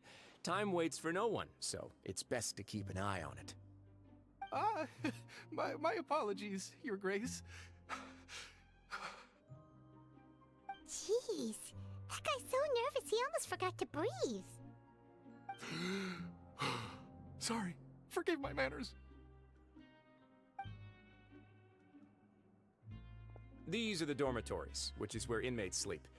The guards will inform you where your bunk is later. In the Fortress of Meripede, criminals usually spend most of their time in either the production zone or the sleeping areas. The production zone?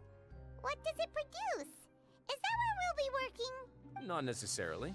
Though working in the production zone is the most reliable way to earn credit coupons. If you have other skills, you can skip your shifts to earn them in other ways. Wow. Wait, you're the manager of this place, and you're just telling us to our faces that it's okay to skip work? The fact that the Fortress of Meripede has continued operating completely autonomously is proof enough that most people are willing to work honestly and earn a stable income. As for what we produce, many of the clockwork machines seen all over Fontaine originate from our workshop. Therefore, the Fortress of Meripede is not only a place where criminals serve their sentences, but also a giant machine factory. Yeah, I guess make sure they got something to do in their time. There's no need for me to get into specifics about the production process now. You'll experience it all firsthand when you report for work tomorrow. Thank you, Your Grace. Let's move on. The tour continues over this way. What is that, Lynette? Huh? What the hell?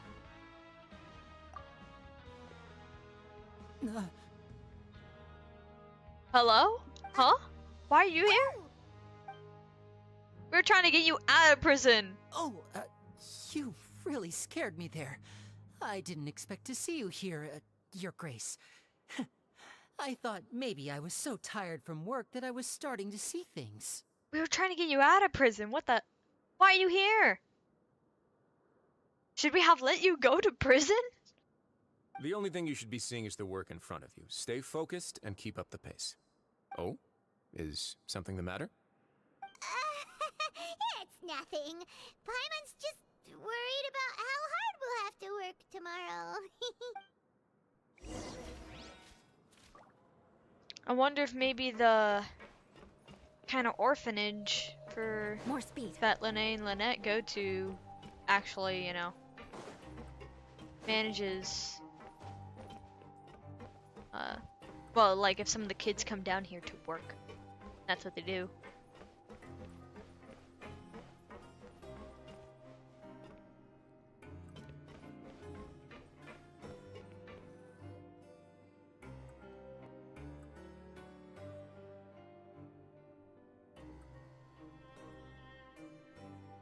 Oh, she's like part human and part the other creature that I forget the name of. Grace? What are you doing in the infirmary at a time like this? Oh no, you didn't injure yourself, did you? I love her outfit. Just all the decor and like, it's such a different contrast from the vibes of the rest of the place. Not yet, unfortunately for you. But thank you for your concern, Siegeween. Siegeween. Okay. Then you must be here for those two. Allow me to introduce you. This is the infirmary, and Siegeween here is the Fortress of Meripede's head nurse. Hello, new faces.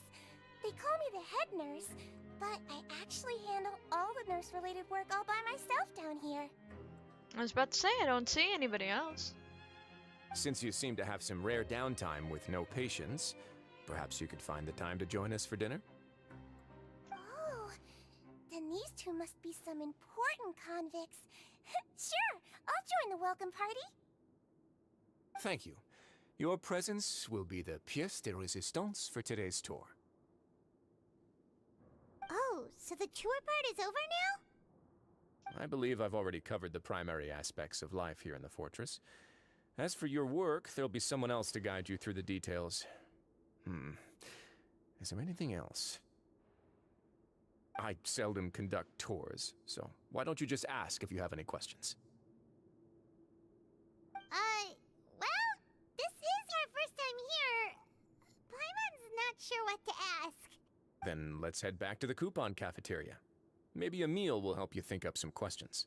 You should at least try to be excited. Our free meals are actually pretty good here.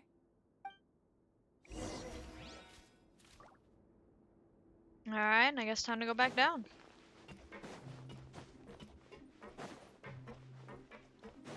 Grab this real quick. Nah. More speed.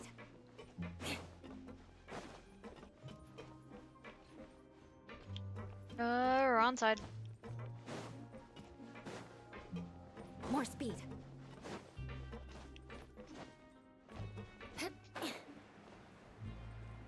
We went around the corner. Where is the elevator? That way.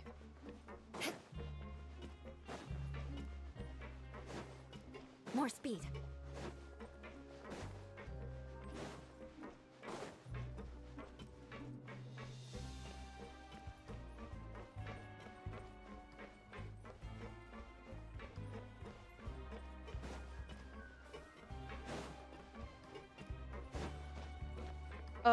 Where is the elevator? Oh, I guess we have to call it. Is there a thing to call it up here, actually? I saw with the other ones that they had, like, blue, but... I mean, we can just fly down there. It's not an issue. Oh, there it is. Wow, that's really at the edge.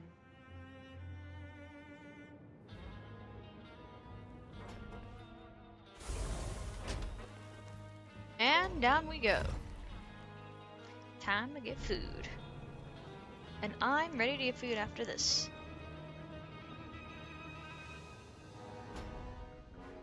I'll probably... Sorry for the yawning. I'll probably try to go for like another hour. I try to end around 10 p.m. my time, so CST. That's usually a good time to cut things off, but still be able to do things later in the night with other people if I want to. And then if I usually don't have plans, I can just continue.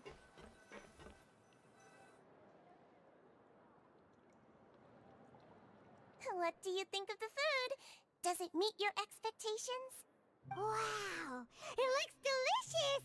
Neverlet made it sound like living conditions in the Fortress of Meripede wasn't very good. Who would have guessed that criminals get to eat tasty food like this every day? The main thing is that it's free. Well, let's just say mine's pretty good too. She wants our expectations, that's all she wants. Oh, isn't that the meal box that only super lucky people manage to draw?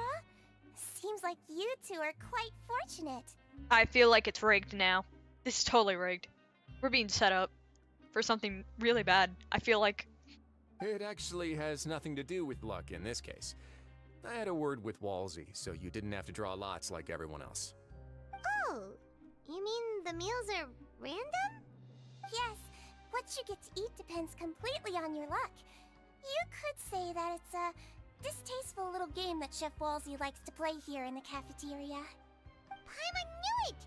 If criminals got to eat tasty food like this every meal, the crime rate in Fontaine would skyrocket for sure!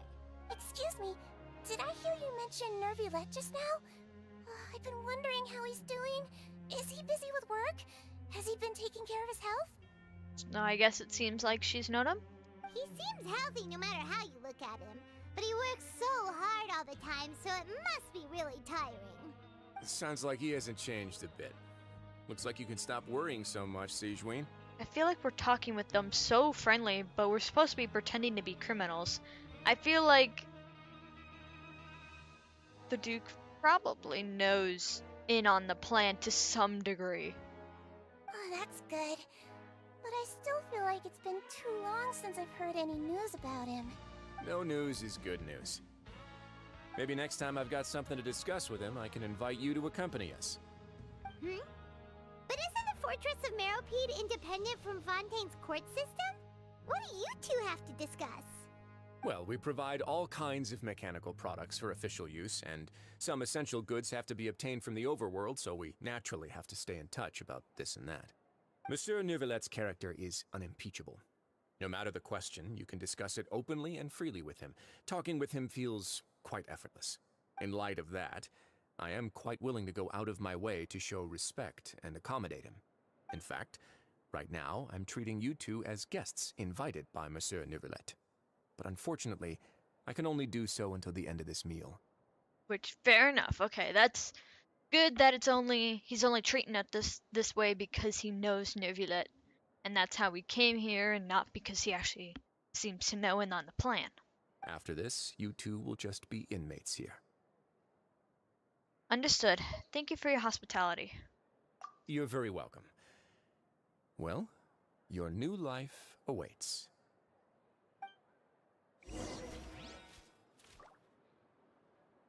Turn to the dormitories.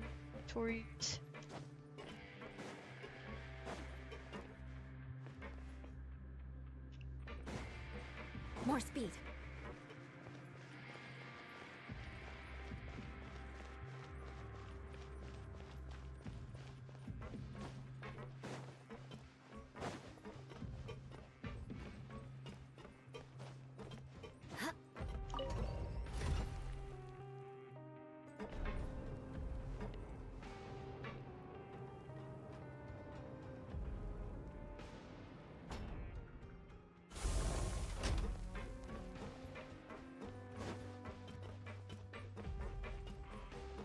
Just gonna go around the side.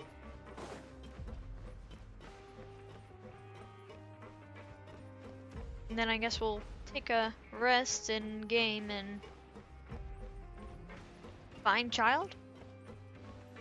Because we haven't exactly done anything to get clues about him. The Traveler and Paimon, right?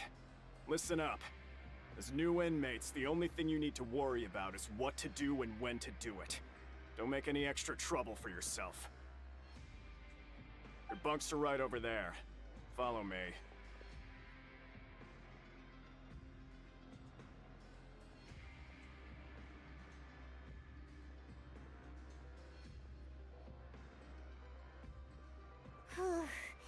So this is where we'll be sleeping from now on.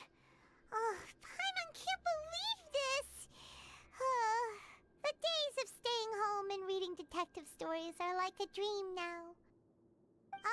By the way, Traveler, we saw a lot of things worth investigating just now. Even though the Duke didn't say it too directly, judging from what he said at the end, it seems that he was only welcoming because we know Neuvillette. We are criminals, and Paimon did eat that cake, but we're actually here to help Neuvillette. Is it possible that he knows we're here on a mission? Or is Paimon overthinking things? It's very possible. He probably knows more than he's letting on. Yeah, Paimon thinks so too. He probably knew why we came here from the very beginning and intentionally wanted to send us a message. Maybe something like, "Hey, I have my eyes on you, so don't try anything funny." But there's nothing we can do about that. We're already here after all. Yeah, you're right. It's not like we can go back to Neuvillette empty-handed and say, "The dude looks scary, so we gave up." And besides, the Duke said that he was willing to go out of his way to show respect for Neuvillette, right? So, we at least need to try. But Paimon hasn't gotten a clue where we should start our investigation. There was one other important thing. You mean? Linnea's presence here. Yeah, that's what Paimon was thinking too. Paimon almost spilled the beans when we ran into him. Fortunately, based on his attitude, it looks like the Duke sees Linne as just another inmate. We worked so hard to help clear Linne and Lynette's names, and yet we turn around and bam! He's in prison anyway! If I had to guess, I'd say he's here for the same reason we are. Oh, right! Linne and Lynette are from the House of the Hearth. They work for the Knave, so they could be here to investigate too! And look, there's something over there. Huh? Oh, it's a card! Paimon didn't notice it earlier. It's an Uno card! He left an Uno card! It looks like a magician's prop. Linne must have left it here. He's in prison and still doing his little tricks, huh? Let Paimon have a look. Cheese! Welcome back! I hope your food was good. It was nice to bump into you again. Let's catch up in the production zone tomorrow. What in the world? It's written like he's greeting a buddy on the street. Paimon thought he'd write something important. This proves that he's up to something here, too. If you say so. We can ask him what's going on tomorrow. Let's get some rest now. So we sleep, first night, and now we gotta go to work. Hey, you're finally awake! You're up early today, Paimon. Well, it's Paimon's first day as a prisoner. Last night, Paimon dreamed about getting interrogated by the guards until Paimon told them everything, and then Paimon woke up. You told them everything? Hey, come on! It's just a dream, okay? Paimon wouldn't really squeal. Maybe. Hello, welcome on in. Playing some Genshin Impact. We're in prison right now, so not the funnest of times. Hey, lazy bones. What are you still doing here? If you don't want to starve, then get yourselves over to the production zone. Sorry! We're going right away! You set off as soon as possible after asking Fledgling the location of the production zone.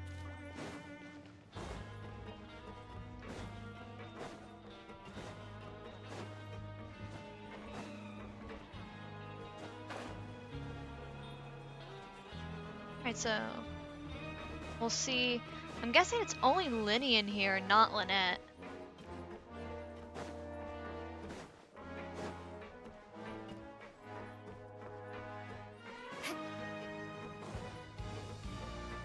Did I miss it?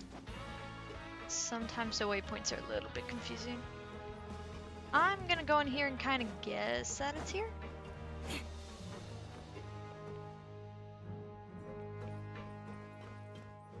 No, this looks somewhere else.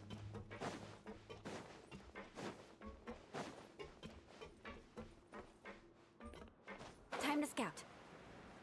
Is it? Okay, it's below. Oh, and actually, we could just drop down here. So, I hope that's what we're supposed to do. They're gonna be in here. More speed.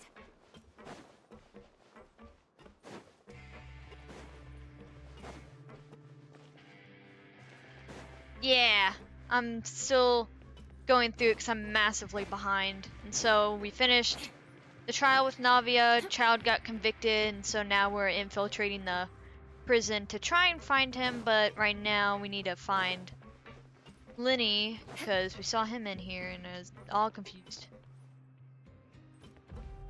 Why can't the waypoints be easier? I don't think we can even go further down, so. So it'd otherwise be right here, but it is definitely not. There we go. Okay, there's a down elevator.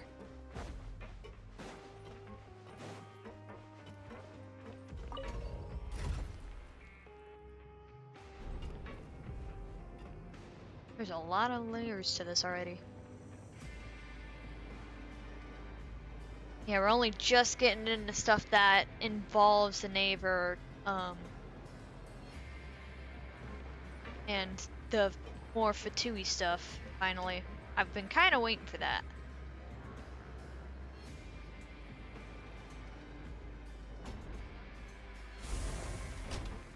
Okay, now we're in the correct area. That's a lot of guards. I don't like that.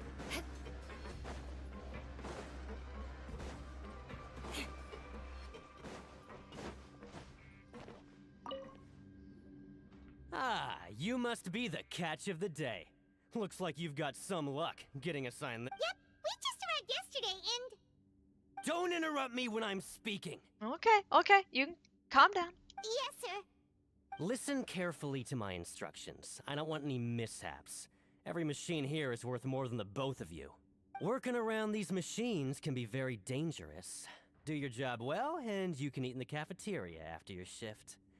Get sloppy, and you dine in the infirmary. Anyway, the Fortress of Merope doesn't want to lose a single one of its machines. And it also doesn't want to waste the production potential of any inmate. You got that? Got it. Your job is to use the machine over there to process widgets. Watch carefully, and make sure you step on the pedal at the right time. If the machine gets jammed, then give it a little maintenance with your fist. Here, take this. Bring me the process widgets, and I'll give you some credit coupons in exchange. Do we actually? Oh, okay, we actually do have to do a minigame. For the modeling process, you must place the unproceeded parts in the machine, then interact with the machine to start the challenge. When some parts get stuck while rotating, you will need to attack the rotating part to restore the machine's functions. When the part's base glows, jump to complete the modeling process. You finish, you must retrieve the successfully processed parts. Okay, and that doesn't seem too bad.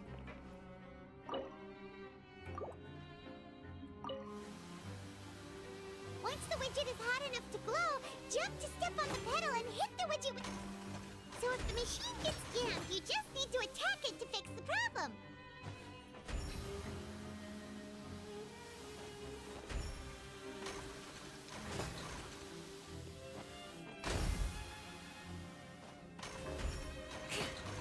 Hope I'm doing this right. I'm not sure if I'm actually supposed to be hitting it while it's orange. Okay, that's what I'm supposed to do. Got it.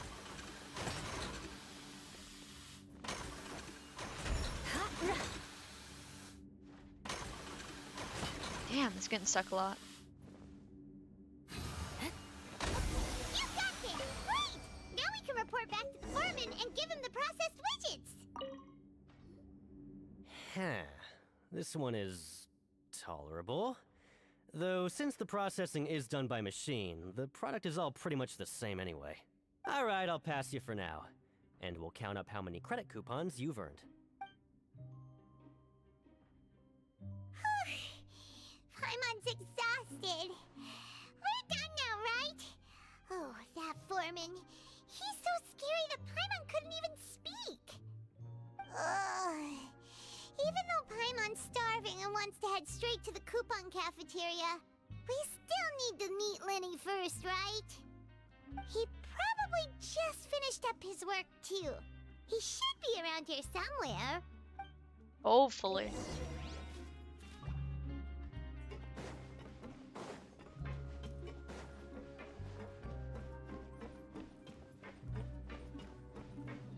Lenny? Mr. Magician? Where are you? Oh, this had better not be some disappearing act. He doesn't seem to be around here. Let's try looking somewhere else. Yeah, it did sound like there was multiple production zones. It just depends on what you end up having to do.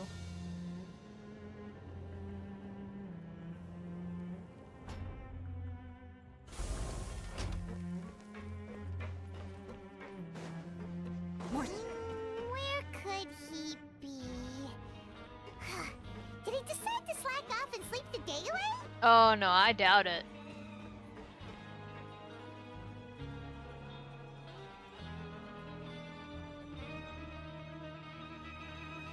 Hey, over here. Oh, you scared Paimon! How did you appear out of nowhere like that? Oh, you scare so easily now? Is there something worrying you these days? You little... The only thing we're worried about was trying to find you. Sorry. Come over here and keep it down.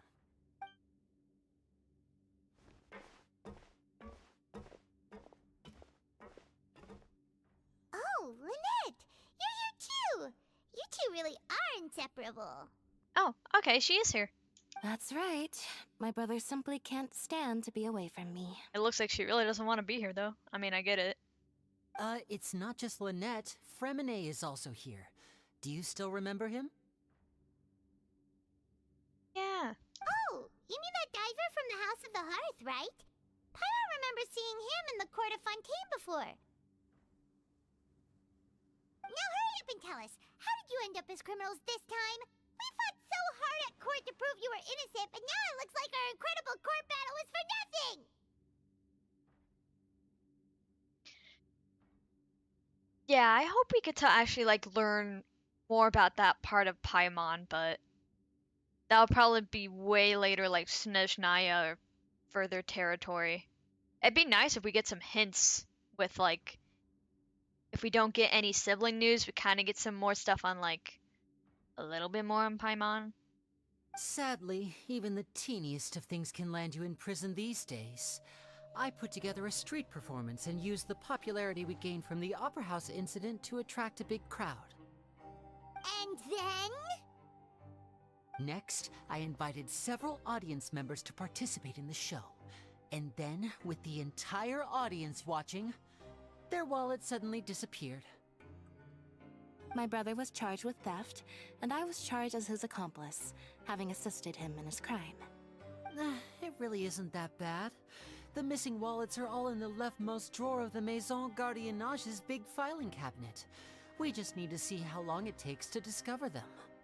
Yep, we should be released then. In terms of the magic trick itself, I think the performance went perfectly. Leave it to Lenny to magic himself into prison. That's not the point, Lenny. The question is, what are you two really doing here? Indeed. Last time I hid my identity from you, I promised that I'd tell you absolutely everything if you were angry about it. No more secrets. So I don't plan on keeping anything from you this time either. At the moment, the House of the Hearth's interests don't conflict with yours at all. We were instructed by the father of our house, the Knave, to come here and conduct an investigation. So, the same as us, just on the other side. Told you so! See? Paimon guessed right! As for what we're investigating, Perhaps you haven't heard, but the fortress of Meropide hides a secret. Some even say that the entire fortress exists just to protect it. The House of the Hearth has been investigating this for a very long time, trying to uncover its mysteries. So it seems like the House of the Hearth like just it tries to investigate everything it can about Fontaine. Like even if it's not related to the prophecy and what the knave wants, it wants to find out everything. But I guess if you got a bunch of people with a bunch of time, curiosity will get you. But recently, all of our informants, including the ones that had infiltrated the guards, suddenly vanished and have not been heard from since. We believe that this is a direct provocation, and it's the reason why we came here. Father has somehow managed to confirm that Focalors does not have Fontaine's Gnosis. Oh. That's really weird. And I totally forgot to read Aether's line. Hi. You guys can't hear it, but my cat is meowing very loudly. Huh? How did she manage to learn information that important? Your dinner is in like 1.5 hours, buddy. We'll be okay till then. Father has her ways. Many of them are beyond our imagination, and we've never had the chance to see her at work. But we trust her conclusions. It was this information that led us to suspect that Fontaine's Gnosis might be in the fortress of Meropide and is related to that secret. So it's all about the Gnosis again. Well, that's about it from our side. How about you two? Did Monsieur Nervulet send you here? Bingo! The knave has been applying a lot of pressure. She wants to know what happened to Childe, so we came here to investigate. Traveler, are we allowed to tell them? You've already said everything. Consider it an exchange of information. You don't need to worry too much about that. She's just asking for a report on Master Childe's predicament as a means of pressuring you. Father used this situation as a pretext to negotiate with two high-ranking officials in the court of Fontaine. She actually just wants to be able to make concessions on this matter for gains elsewhere, almost like a bargaining chip. Sometimes you need an excuse to do things you otherwise couldn't.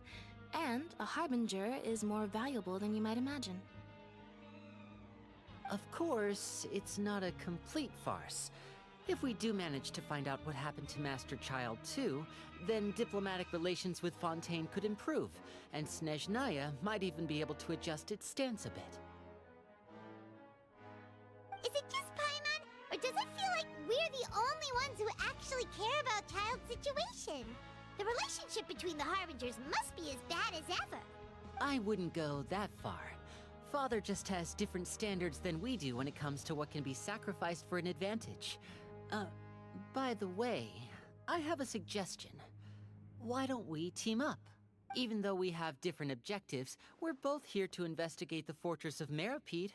It would be more efficient for us to work together. Not a bad idea. As you know, the House of the Hearth has many reasons to seek the Gnosis, but our highest priority remains resolving the prophesized crisis. You can trust us on that. Sorry, I must refuse. Hey, why? Well, I guess I kind of get it. I told you.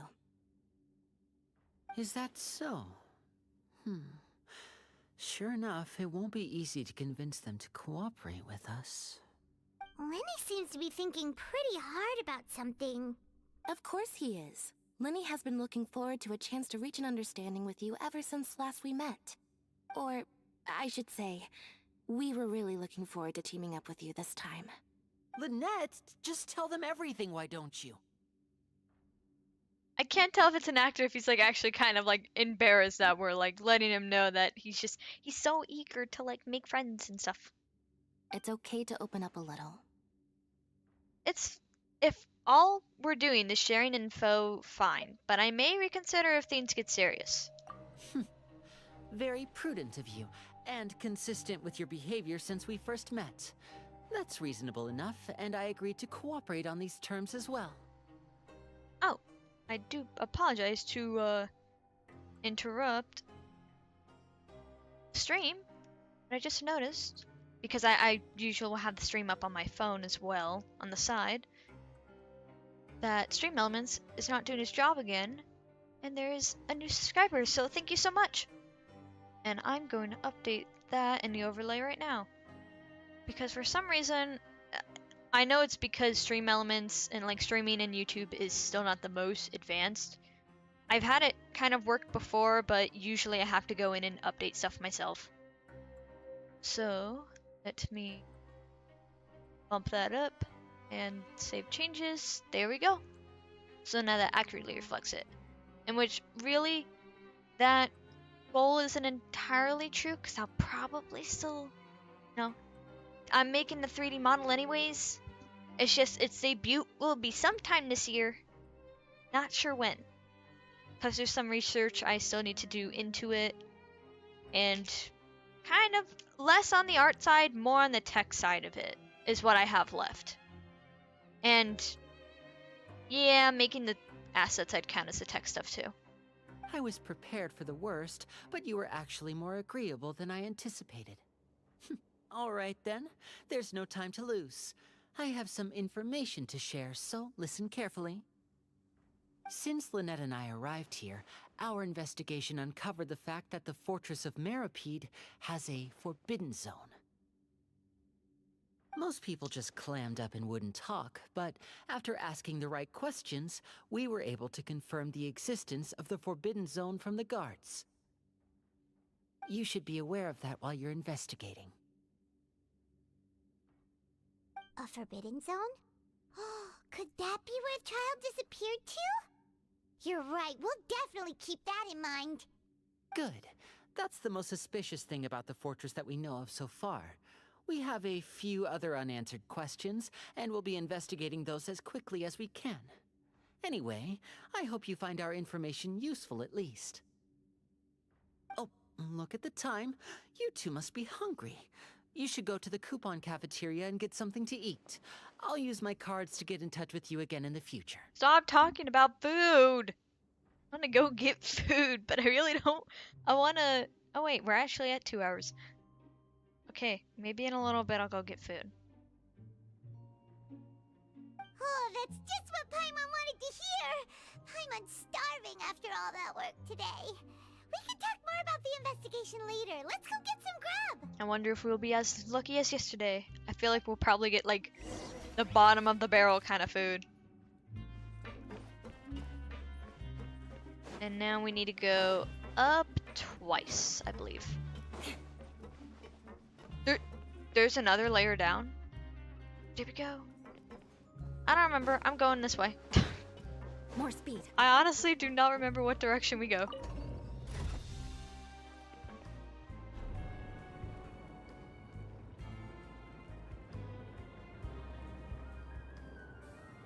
Okay, and this is where we just were.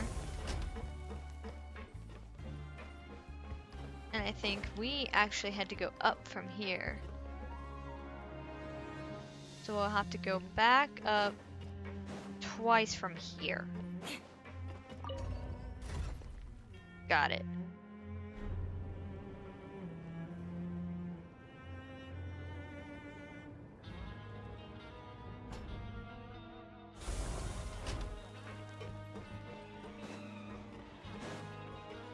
So where is the up elevator? More speed.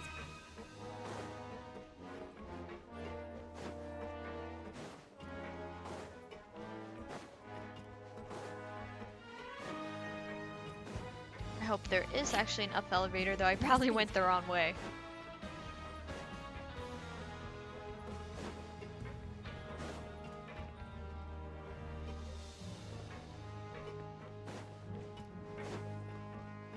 Oh wait, I'm missing a waypoint down there. And I'm not seeing no elevator, so I'm just gonna fly down there.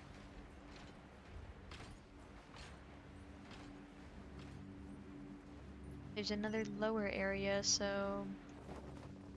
try that, I guess?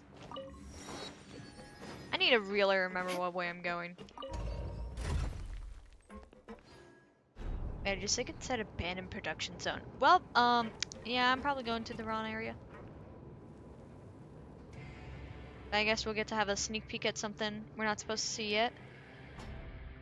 That's just a tunnel. That's just a tunnel. Okay.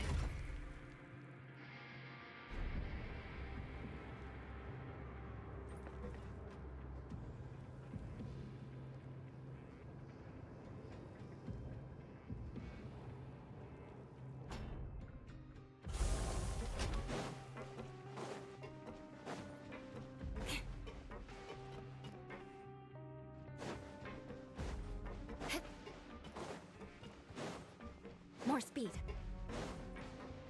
So then that went lower, so we now need to go up. And we should need to go up again.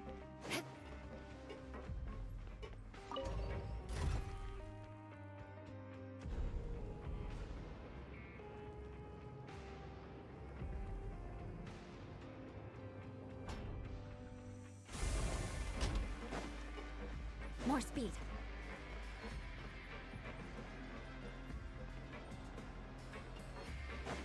So I'm gonna go around the side.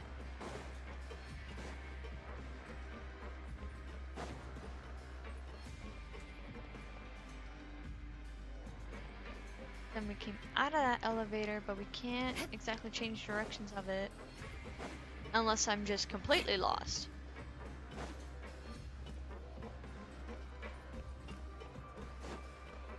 More speed.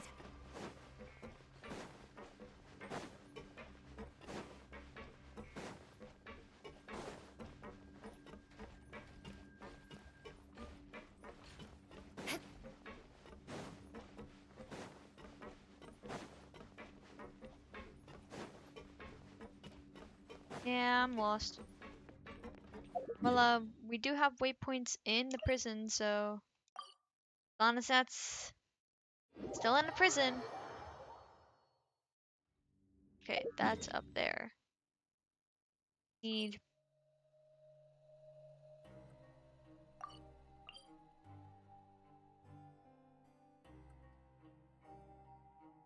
Will it let it? Is that accidentally out of the prison? We're totally not supposed to be here.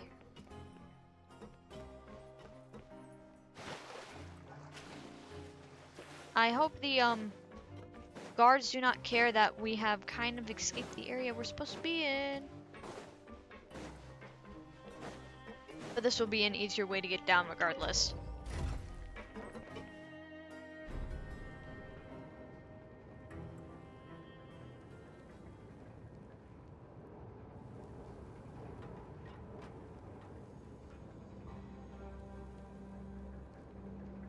You want to learn some Favonia's blade work?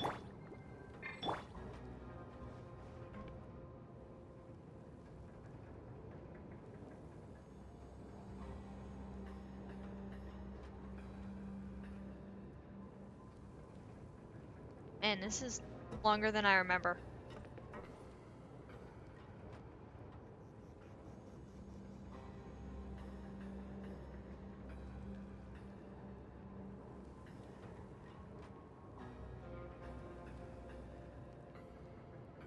Think we're okay. Yeah, now we're at a stopping point.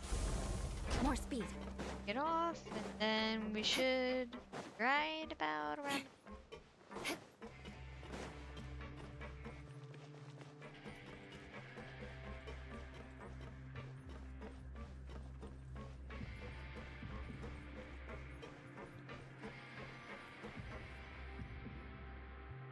Oh, he wasn't kidding.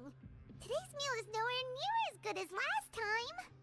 Oh, who knows how long it'll be until we're lucky enough to get that super tasty meal again. As long as you're here long enough, it'll only be a matter of time before you get it again. Man, and other people got like pots of stuff decked out. Forget about it then. We'll just deal with the regular food for the time being. Let's just get out of here as soon as possible. But life here doesn't seem all that bad. Other than the foreman being kind of mean and the work being pretty tiring. You think so, mate? If I had a coupon for every fish who said that. Seems you fishies still haven't learned your lessons from your life up on the surface. If you take things at face value, then by the time you reach a dead end, You won't even know how you ended up on that road in the first place. Have some advice for us, old timer? We don't need to be rude back. Keep your profile low. I like your attitude. I can, let you in on a little something. Everyone's been telling you to just follow the rules and not cause any trouble for yourself. Am I right?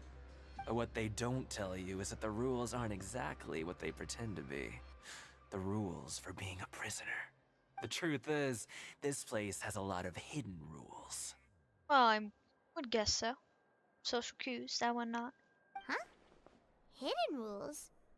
Not everyone knows about those rules, but whether you know them or not, once you break one, you might encounter something even worse than death.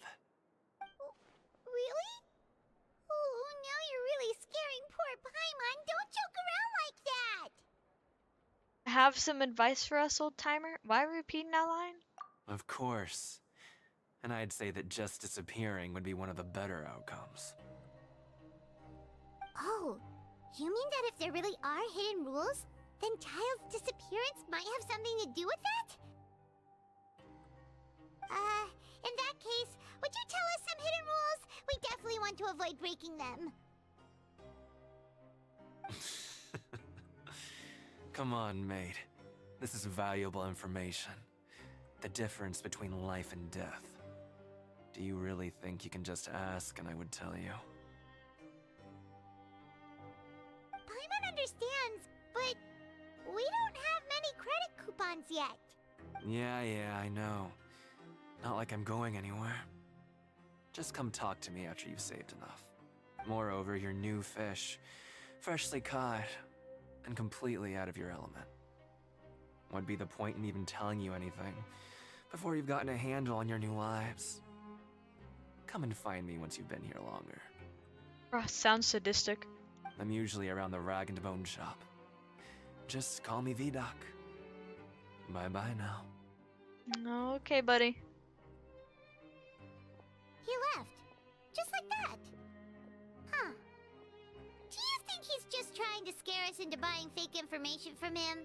Is it possible that someone would just disappear? But I'm still interested. Yeah. It might be a good place to start in our investigation. Hidden rules, huh? But, like he said, we don't have any coupons and we're still not familiar with this place. Oh, there's nothing we can do about it now.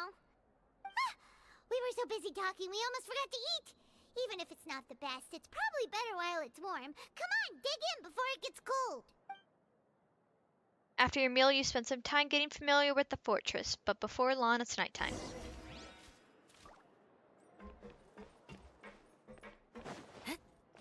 Alright, to the upstairs we go. Elevator is... More speed. Nope.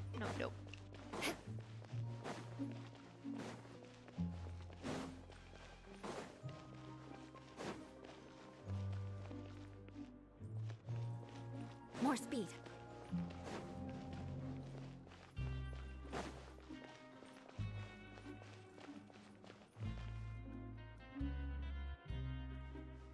Is it... I believe it's down that we have to go. And if I'm wrong, then I just go back up anyways. Nah, production zone. Okay, that means there is an up elevator. I just completely missed it.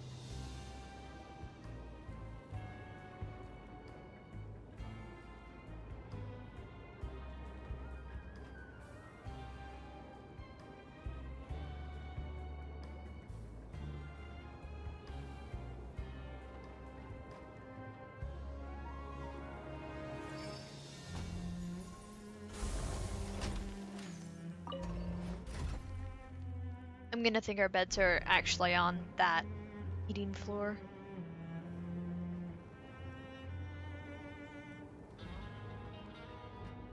Knights and aristocrats share the same cultural heritage, but the knights had enough sense to do away with all the superfluous detail.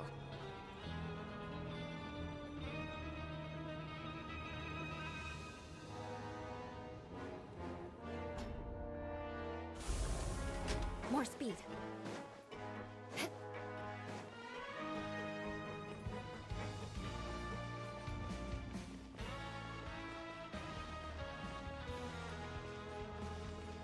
think we actually go right here.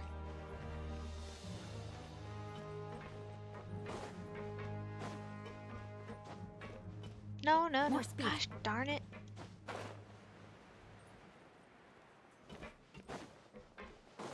I mean, keep missing everywhere we're actually supposed to go. So we go up. Where's the up?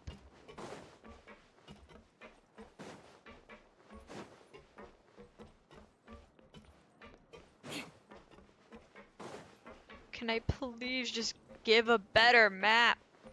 Getting so lost. More speed. Because that's protection zone. It's not down here. There is an up layer.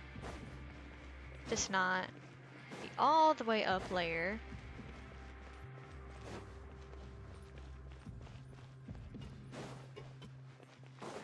So I'm totally missing an elevator.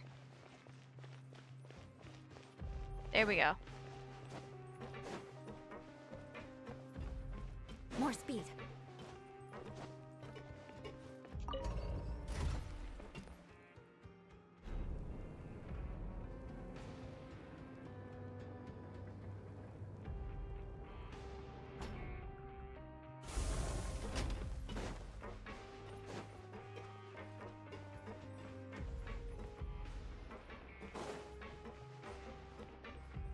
Alright, and we're over in this one.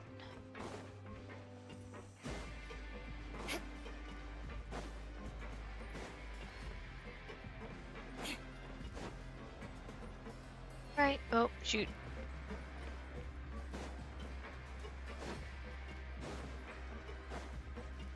More speed.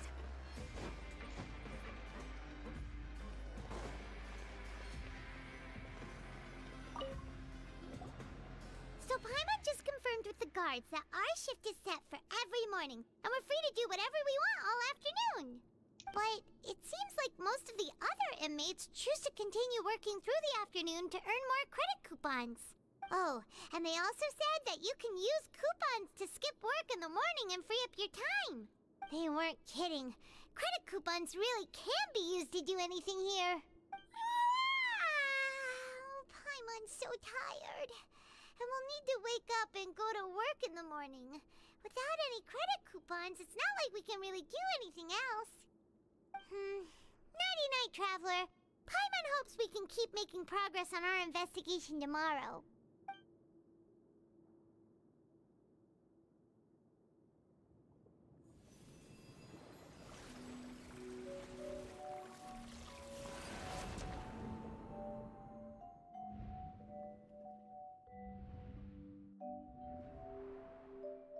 What? Shoot, is this because we have his vision? I hear someone calling me.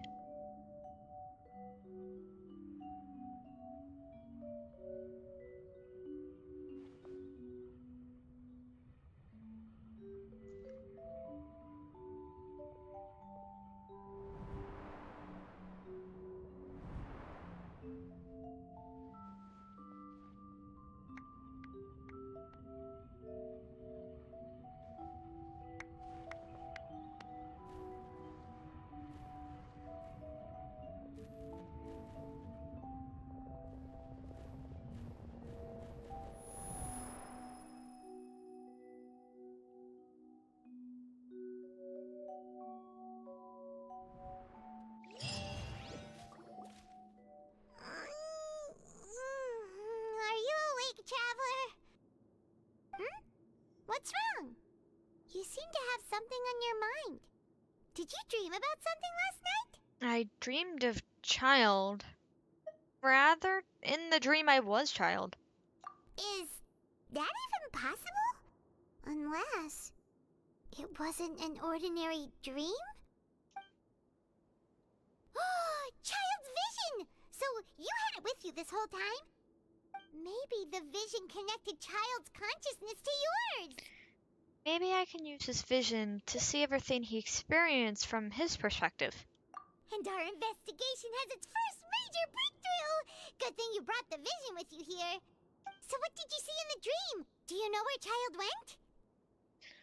The dream was a little hazy, and I didn't see anything particularly useful. Huh. Okay. Well, hopefully it'll be a bit more helpful in the future. What's more important now is that it's the start of another new day as prisoners. Let's do our best to earn more credit coupons. What's the plan for today?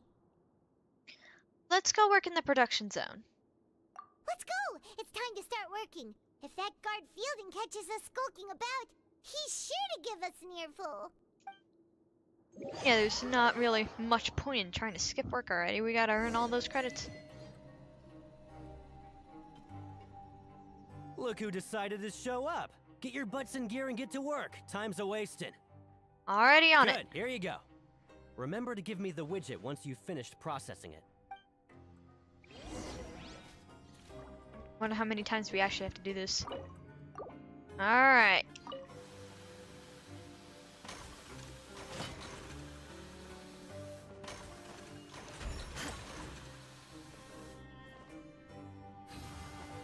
Boom. Now it's a little bit better. Gets stuck a whole lot though.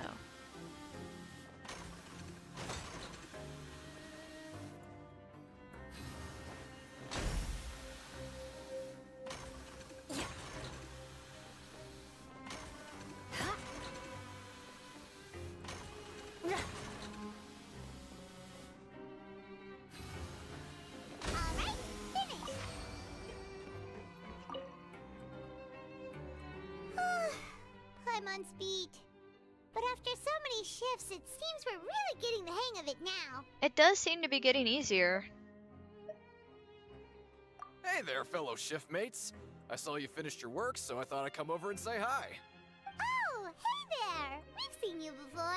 Your assigned workspace is really close, isn't it? That's right. The name's Rowan. This past few days, I couldn't help but notice the new faces working nearby. I guess we were destined to meet. I've been working here for almost 15 years. Damn! Even the foreman, Grainville, always calls me Chief. I wonder if his crime's really serious or he just really likes it down here. Whoa, you've been working here a long time, Chief. Hey, Chief, I'm not gonna say the other thing. It's so mean. Just, in other words, you haven't managed any improvement in 15 years. No, maybe he just likes it down here. If there's anything you'd like to know, just ask me. I know the work here in the production zone better than the back of my hand. Alright, Chief. We'll be sure to come to you first. I think I've got the work more or less pat down. We just haven't quite learned all the rules. Did you just ask about the rules? The first rule of Fight Club. Don't talk about Fight Club. Pretty sharp for newcomers. You've already heard about the rules, huh? Who'd you hear it from? The hidden rules, that's what they're called, right? Yeah, just best to deflect the question. Alright. Seeing as I'm the one who came over here, you're already calling me Chief, I guess I can tell you a little. Truth is, you two keep working like this, you might be putting yourselves in danger. What? Okay. Huh? Wait, there's even a rule about that? What would have happened if you never told us about this? Well, it's usually not that easy to break one on accident. The conditions of the hidden rules are usually pretty specific. But once you do break one, bad things happen. So the conditions in this case are... If you work continuously in the production zone for 3 days, and if all you do besides eating and sleeping is just work, then something bad will happen during lunch on the 3rd day. Huh? Like what? Oh, don't scare Paimon! If I knew that, then I wouldn't be standing here talking to you, now would I? You mean, even you have never tried working 3 days like that before? There's actually a legend about this rule. They say that there was a worker who worked way harder than me. He was both efficient and eager on the job, and most other workers couldn't hold a candle to him. One time, he tried to test his limits and worked as long as he could. Then during lunch on the 3rd day, he disappeared into thin air, as if he'd evaporated. Later, some people went and asked some of his past friends about him, but they said, never heard of the guy. What the? How could that happen? What did the worker look like? Did you ever see him? Unfortunately, we were assigned different production zones.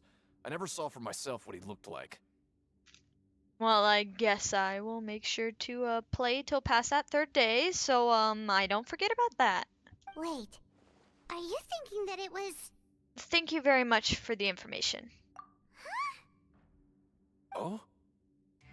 Oh, I guess I should have read, we'll give it a try part. You... Listen, kid.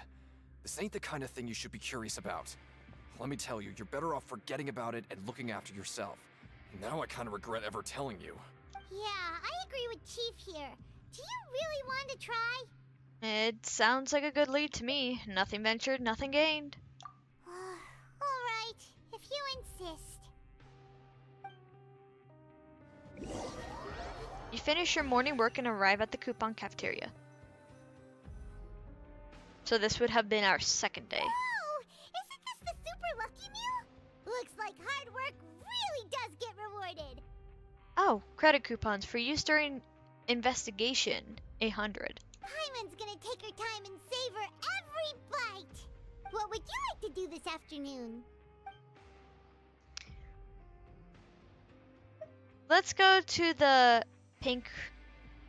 Pancration. I forget how to say that, honestly. Sure. Just wrestling We're ring. not going to work, then let's kill some time at the Pancration ring. Pancration.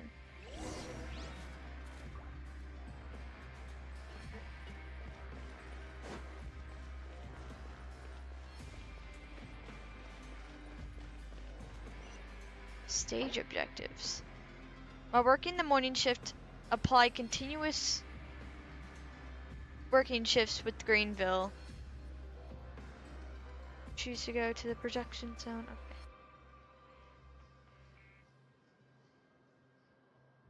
Okay. Okay. Well, I kind of messed that up a little bit, but get back on track for that. But we did see Childe here in the dream, so I guess it won't hurt to check it out a little bit. See if anybody's really seen the guy.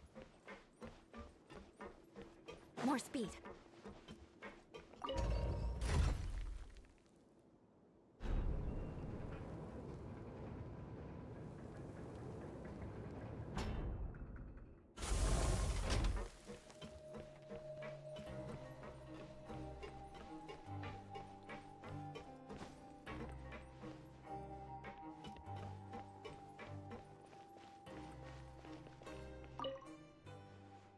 Have you come to work, to the rain to work up a sweat too? Respect. About the fortress of Maripede. Heh. It's more my speed than the few whatever that is. If it's not for the Fliv, I'm gonna guess Fliv Sendir? Just prefer it here, no matter how you look at it. That place just doesn't have any arenas as big as this one. I do apologize if I'm totally mispronouncing that, which I bet I am. Oh, you must be the Traveler, huh? Sorry, mate, but competitors as strong as you are prohibited from participating. I don't make the rules, mind you, but I was given very specific instructions. I mean, that's fine. Even convicts value their lives, don't they? I hope you can understand. But we have a game here that'll let you show off your strength, and you'll even earn some credit coupons in the process. What do you think? Interested? Yeah. And if we lose the game, will it cost us credit coupons? Of course. That's the cruel reality facing every competitor in a place like the Pancration Ring. Alright, we'll give it a try. Okay, great. Let me walk you through the rules. The targets in front of you will pop up one after another. You'll need to hit the targets in the same order that they popped up. If you can complete a few rounds in a row with no mistakes, then you'll win credit coupons. But the second you mess up the order, you'll lose. Game over. Alright. The game costs 300 credit coupons to have it go. So, you up for it? Well, there's no way to back out, so sure, got your coupons right here. Thanks for your patronage, mate. Now, let the game begin. The target will come in order. When the targeting light turns blue, you must attack the targets in order which it came up in. Successfully following this order 4 times will complete the challenge. Coarsely attacking in the wrong order a certain number of times will cause you to fail. Manually interrupting the challenge or leaving the challenge area will also cause you to fail. Got it. Right, well, hopefully this isn't actually too difficult. Okay, do your best to hit the targets, just like Colin said.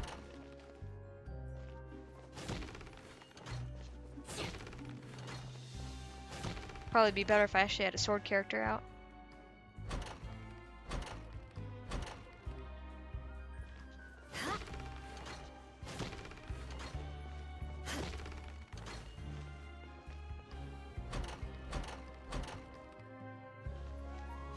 Okay, they're going a little bit faster.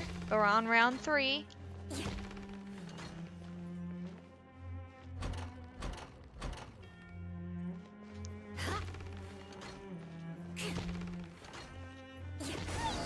And there we go. Give us our coupons, damn it! I'll be. They weren't exaggerating about how strong you are. Don't worry, I wouldn't dream of shortchanging you. Here's the credit coupons you won. Put them somewhere safe. You leave the Pancration Ring and return to the dormitories. Aw, looks like we won't get a chance to sleep in as long as we're here. Let's get to bed early.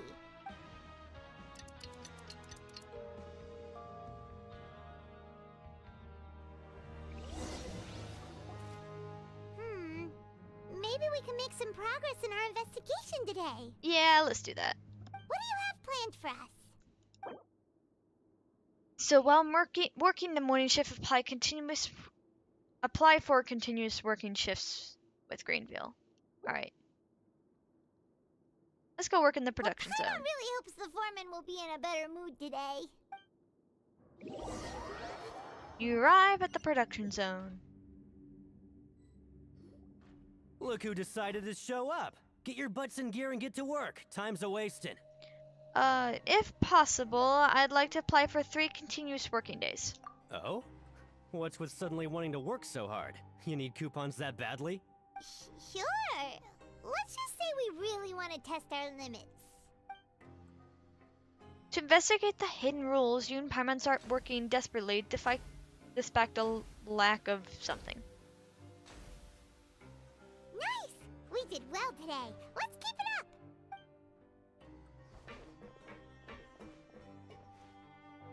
He's like, yep, they're gonna be gone soon. I'm glad it just kind of skips it for us. Paimon's had it. Who knew that processing these widgets would be so tiring? Technically, this would already be our 4th day, though.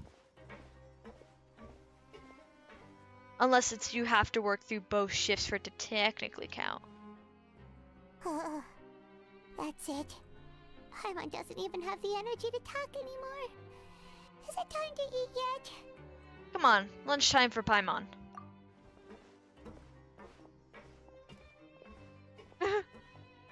We're both just dying to get out of here. You finish your morning work at the and arrive at the cafeteria coupon. The coupon cafeteria. Oh, Paimon's exhausted. It's just work, work, and more work.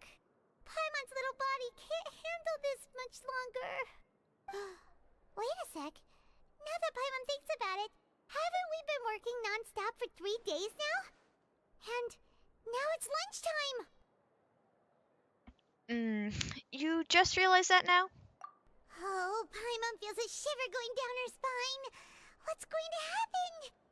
But it doesn't seem like anything's changed at all. And we made it to the coupon cafeteria safely.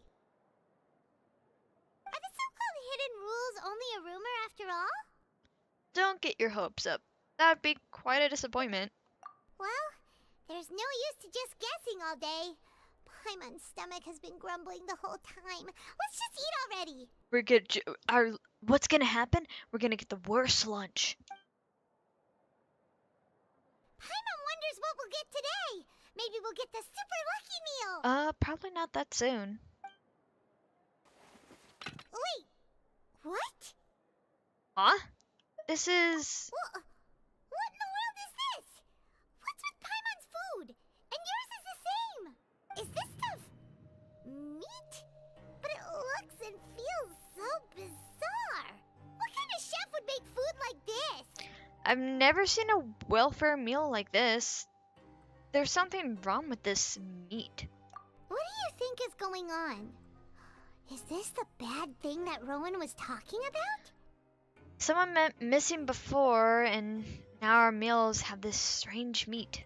No, stop right there. Paimon gets what you mean, just don't say it. Hey, isn't that Woolsey over there? He must have made the food, right? So let's just ask him about the food and be done with it. I don't know if he's gonna answer. Hey, Woolsey, have a moment? What is it? I'm about to go report the numbers for today's free meal, so you'd better make it quick. It's about the meat in our meals.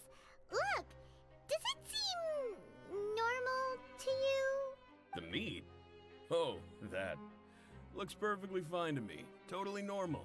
You better hurry up and chow down. We're gonna go totally unconscious from this, huh? How could this be fine?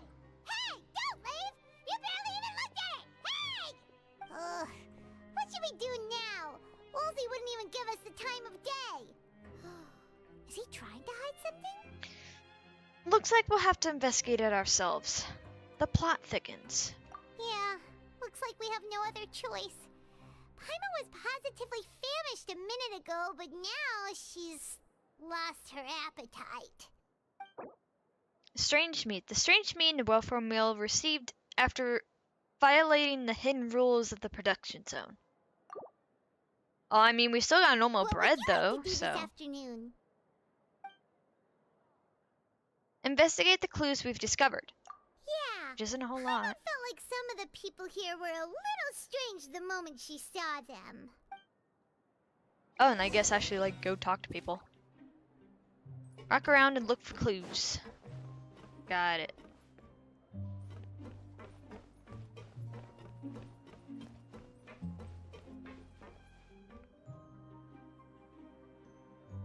So, I'm gonna guess the dotted lines probably mean it's on another layer.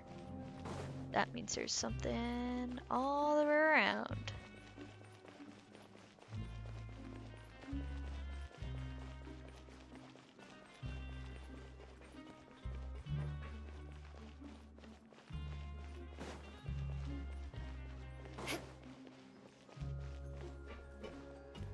Do we talk to these people?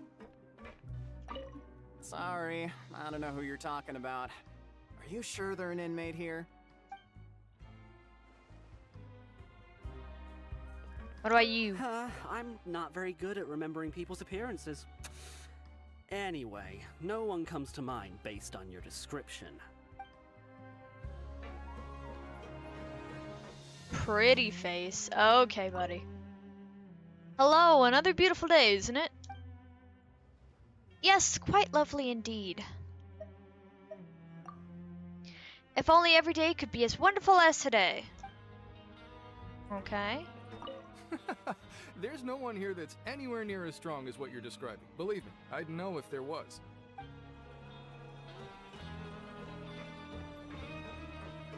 Oh, B-Dog! Have you gotten used to prison life yet? Shh. Save the questions for now. I don't like to give away information for no reason, you know. Do we have to, like, present money to him beforehand? Well, shh. Save the questions for... So then...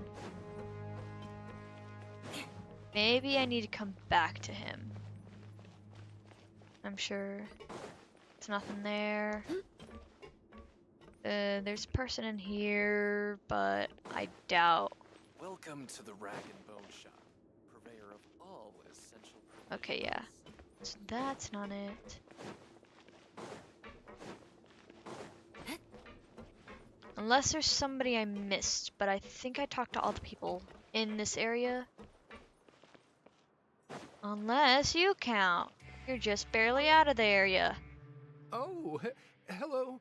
You two are the ones who were with His Grace.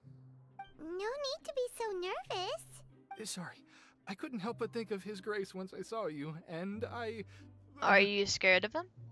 Well, it's hard to say. Maybe I am. He's got a very overwhelming presence. It makes me feel like I'm just some insignificant little bug. Wait, seriously? Oh, I'm always indecisive, and I tend to make a mess of things. It's like a reflex. I just instantly start to tense up the moment I see a smart and capable person like His Grace. Oh, I get it. You want to take his place. What? What? Please, don't say anything like that out loud. How could you possibly think something like that?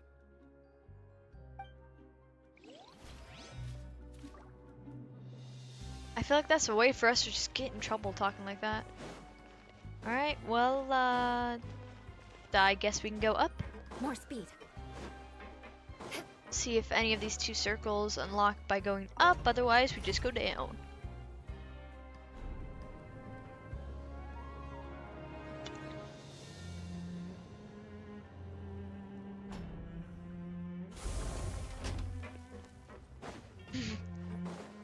If any of this stuff was burnable, sure. But we're also underwater, so sadly I don't know if the fire would work too well. More speed.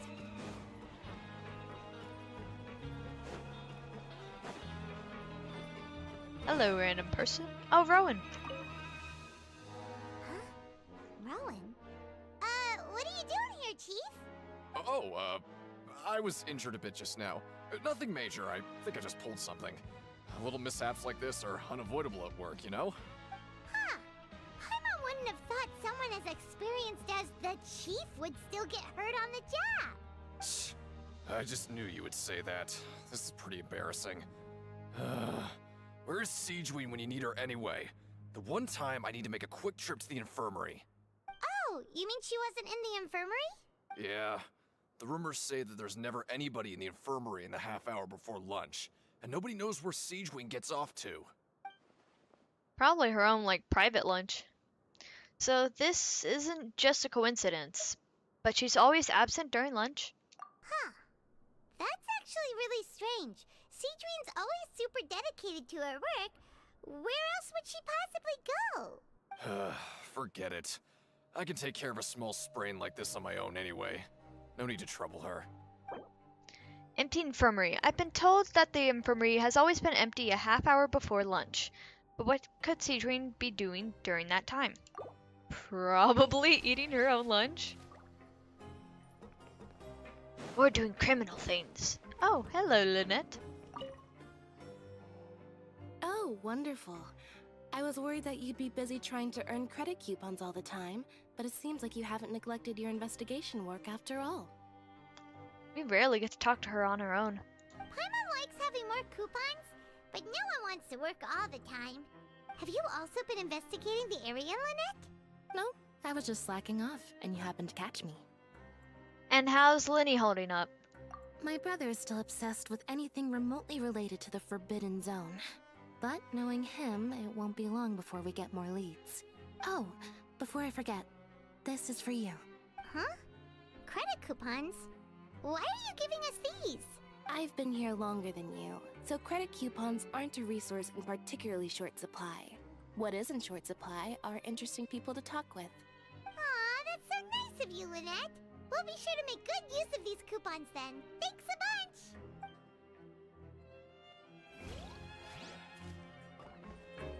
400, dang, that's quite a bit. Is there anybody else? I guess maybe him we're supposed to talk to? Okay.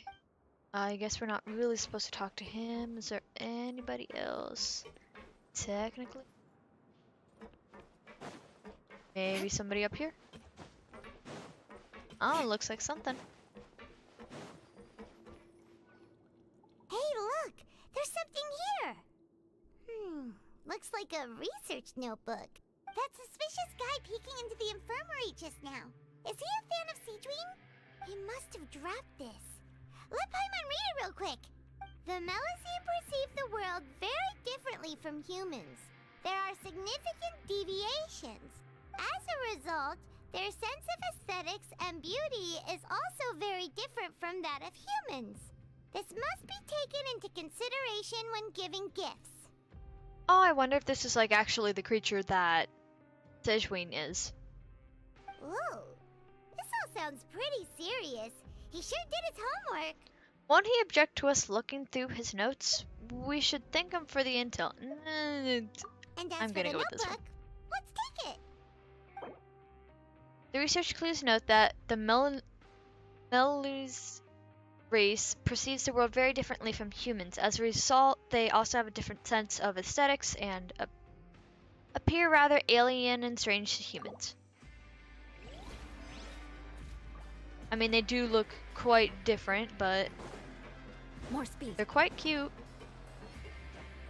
Just been actually wanting an explanation about them.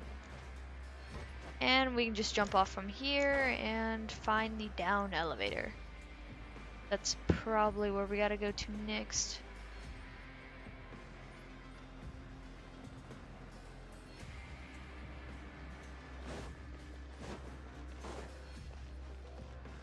That's up. Where is down? This gotta be down.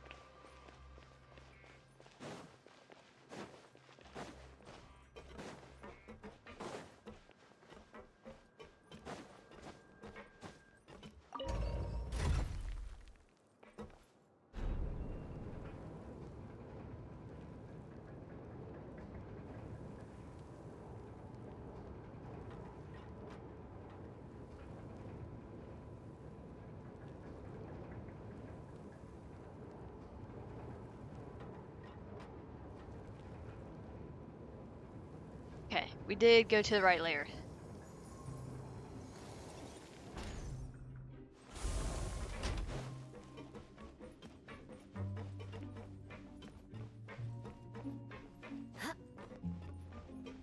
Where there's Sejwin, but why is she down here? Sejwin? Aren't you supposed to be in the infirmary? What are you doing in the production zone? Hello, Traveler. Paimon. Everyone's usually busy around now, and we don't have any patients to look after in the infirmary. I thought I'd come here and enjoy the sight of everyone hard at work. Enjoy? What's there to enjoy here? It's really worth watching. I often stand here and observe everyone. Humans are just so interesting and adorable. I like to watch your expressions while you work. Are you talking about pets or people? Do you also happen to be a veterinarian as well as a head nurse? Oh, I can see why you think that, but you shouldn't jump to conclusions. See, we Melazines are a different species, and we see the world very differently from humans.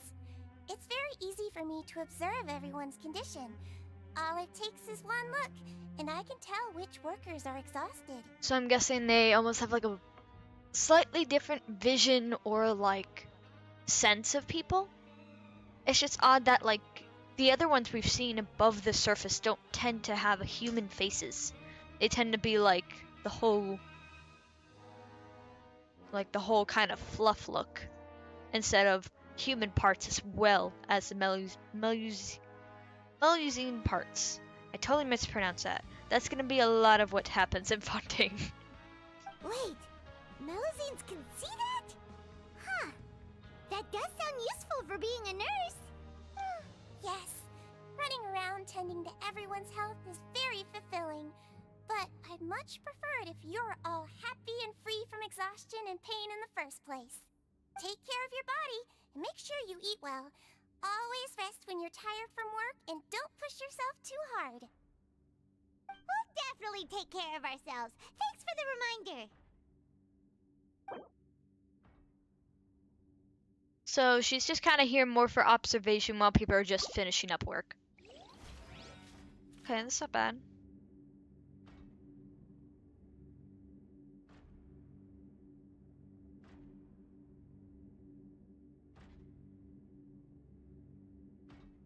And I guess we have someone else or something else to get around here. I want to feel like it's an item. We have to get... Yeah, the circle moved slightly. Oh, there's people. It's Deacon! Hey, it's the Traveler and Paimon. Oh, so now you remember our names? No need to tease me, okay? I won't trip on the same step twice. Listen, I feel ashamed about last time. Thank you for praising me in front of His Grace. Here are the extra credit coupons he gave me. I'd like you to have them. We don't need that many. We're kind of good right now, but thank you. Huh? No, we couldn't take them. They're your reward after all.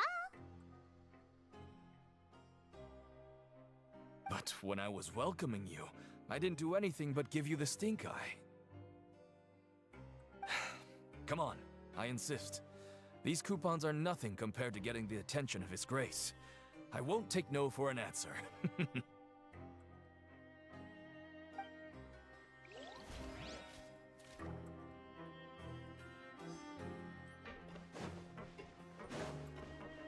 Alright, gotta search around. I'm gonna guess we just go up.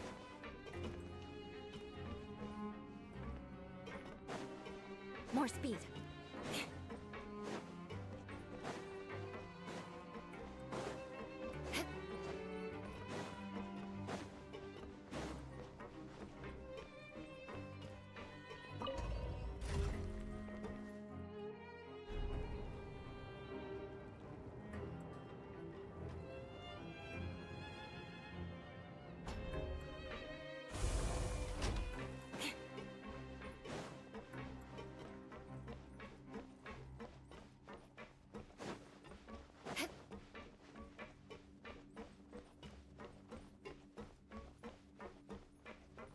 And I feel like there's probably nothing more here, and we actually gotta go up just a bit more. Speed. Hopefully we don't actually have to go to that abandoned area, but it's totally possible that that's what they're actually wanting us to do.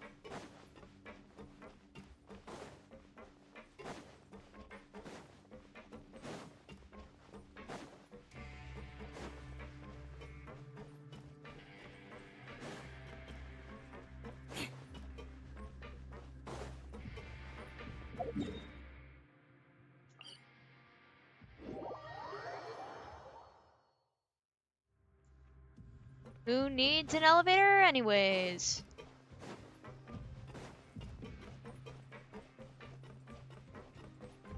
Alright, so it looks like we kind of go back to the bedrooms.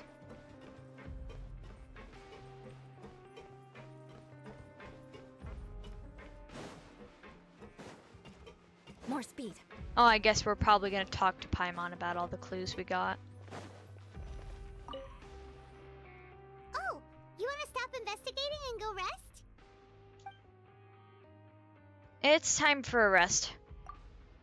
Okay, you should rest up. We'll be back at it tomorrow. So after working a few days straight, we got some strange meat in our lunch. What was that all about? Has our investigation turned up anything useful recently? I think I've got something, but unfortunately it's not related to Childe. Really? Then it looks like that part of the investigation has hit a dead end. Well, we'll keep searching for more clues tomorrow.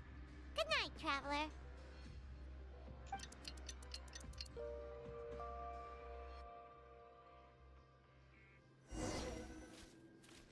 Oh, Paimon doesn't want to get up. Paimon still feels completely exhausted from yesterday. What do you have planned for us? Choose to go to the Pancrean Ring in the afternoon to gather information. Oh, so we actually only did that a little bit in advance, but I don't think it'll have count. We're gonna go work and then we'll go, because we need to do it in the afternoon anyways. So long, we're really starting to get the hang of it. But doing the same thing all the time can get old pretty quickly. How are you holding up? Let's see if there's any really easy work. Yeah, it's good to kick back and relax once in a while. I think we've only been in a prison for about a week. You apply with Gravely to do some simpler proceeding tasks and get some credit coupons without breaking. Finish your morning work and arrive at the coupon cafeteria. garbage. Ooh, it looks disgusting. Oh, Paimon misses your cooking now. What would you like to do this afternoon?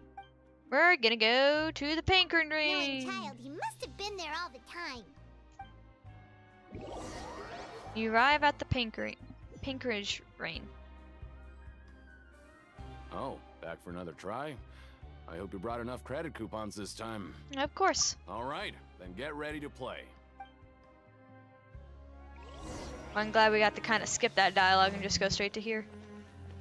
Okay, do your best to hit the targets, just like Cohen said. 1, 2, 3.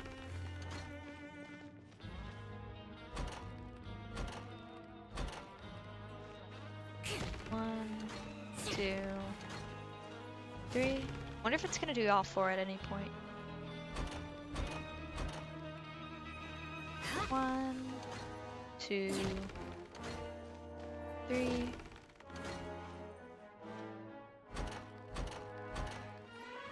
And the last ones. There we go. Okay. That was quick. Your strength really shouldn't be underestimated. Now I get why you're prohibited from participating in any official fights. Nobody who values their life would be willing to get in the ring with you. You flatter me. Can't know for sure if you don't let me have a go. However, you two haven't tried betting on the outcome of a pancration match yet, have you? Just go talk to Rusimov. Buy a ticket for whichever fighter you think will win. There's a big payout if the fighter you support comes out on top. But we don't know anything about the fighters. How can we possibly know who to support? That's normal. Just watch a few matches and get a feel for the fighters. It won't be long before you can pick winners in your sleep. He's got a point. Why don't we give it a try? If we have enough coupons, we could probably bet at random until we figure everything out. Bet at random, huh? Well, how should I put it? It's not like you can't do that, but I'd advise you to give it some more thought first. You wouldn't want to get carried away, eh? Well, yeah, we are about to gamble. Huh? We shouldn't get too carried away. What's the problem? Could it be that there's some sort of rule here? What? I never even picked a boxer before, and you already know about the rules? You're not just strong fighters. Seems you're pretty perceptive, too. Just a guess, that's all. The hidden rules. That's what they're called, right? Might as well tell you about it, since you already know that much. Plus, I think you've got the potential to be one of my greatest customers. I think I can let you in a bit. Besides, I don't want to risk ever losing a customer like you. Is it that serious? Okay. The hidden rule here is, if you buy both boxers' tickets and support them both, something bad will happen the next morning. So the rule is that we shouldn't pick both boxers in the same fight. But if anyone actually did that, wouldn't they be guaranteed to lose coupons? Who would do that anyway? And what do you mean by something bad will happen? How would I know? Not like I'm stupid enough to do that. But I've heard a story about the rule. According to the rumor, there was a masked boxer who possessed incredible skill and power. None of his opponents even stood a chance against him. However, in the final match, the organizers told him to take off his mask. He refused and never showed up to the fight. And after that, he was never seen again. Some say he died, or that he was taken care of by the event's organizers. But everyone remembers that he was someone who cherished honor above all else.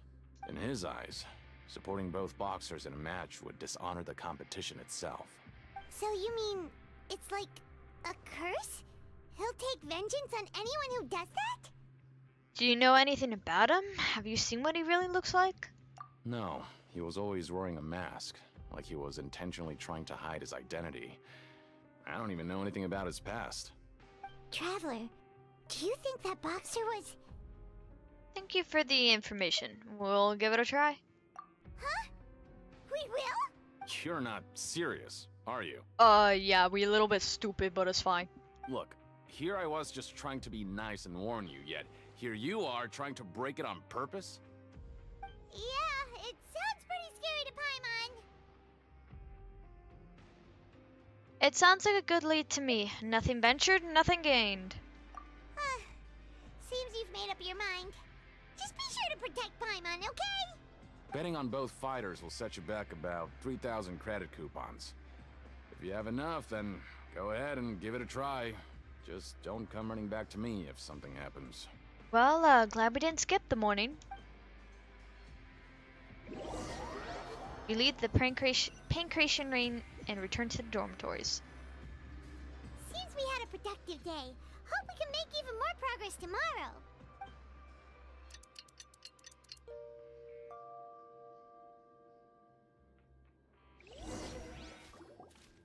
Oh, Paimon doesn't want to get up. Paimon still feels completely exhausted from yesterday. And we didn't have any more child dreams either. What do you have planned for us? Go to the pancreation ring after earning so many coupons. Well, we haven't really spent much in a way of any. Because Furdock just doesn't want to talk to us. We'll go to work. After working here so long, we're really starting to get the hang of it. But doing the same thing all... I guess... It's good. Yeah, I guess it's gonna repeat dialogue because it just wants us to move along. Fair enough.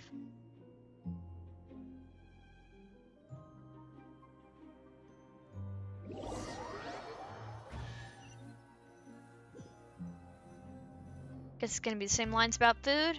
Whoa! Oh no! Isn't this the super lucky meal? Looks like hard work really does get rewarded. Paimon's gonna take her time and savor every bite. What would you like to do this afternoon? And we'll go to the pancreation ring. Maybe we'll be able to find some leads there.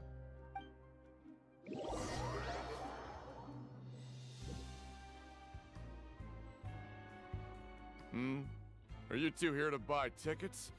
Better be quick about it. Another match is about to start. Who are the boxers in the next round? We have the reigning champ, Le Grappler, versus a contender from the Eastern Prison Block, Demon Horde. Are those their nicknames, or did they choose those names themselves? Either way, super weird. Since you're new around here, I'll help you out and give you a little suggestion. Even though Le Grappler is the crowd favorite, Demon Horde is a first-class dark horse with incredible potential. Okay. Anyway, for this match, I recommend that you pick... We'll buy tickets for both fighters. Huh? For both fighters? I could tell you're new to this, but I didn't think you were completely clueless. Maybe you don't quite understand the rules, no? Let me try to explain again for you more clearly. You see... Oh, no need, no need.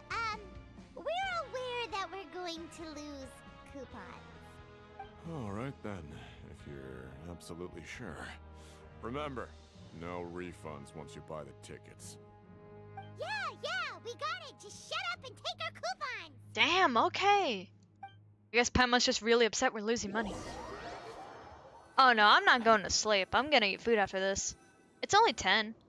We woke up so early today that Paimon's been nodding off all afternoon. Good thing it's finally time for bed.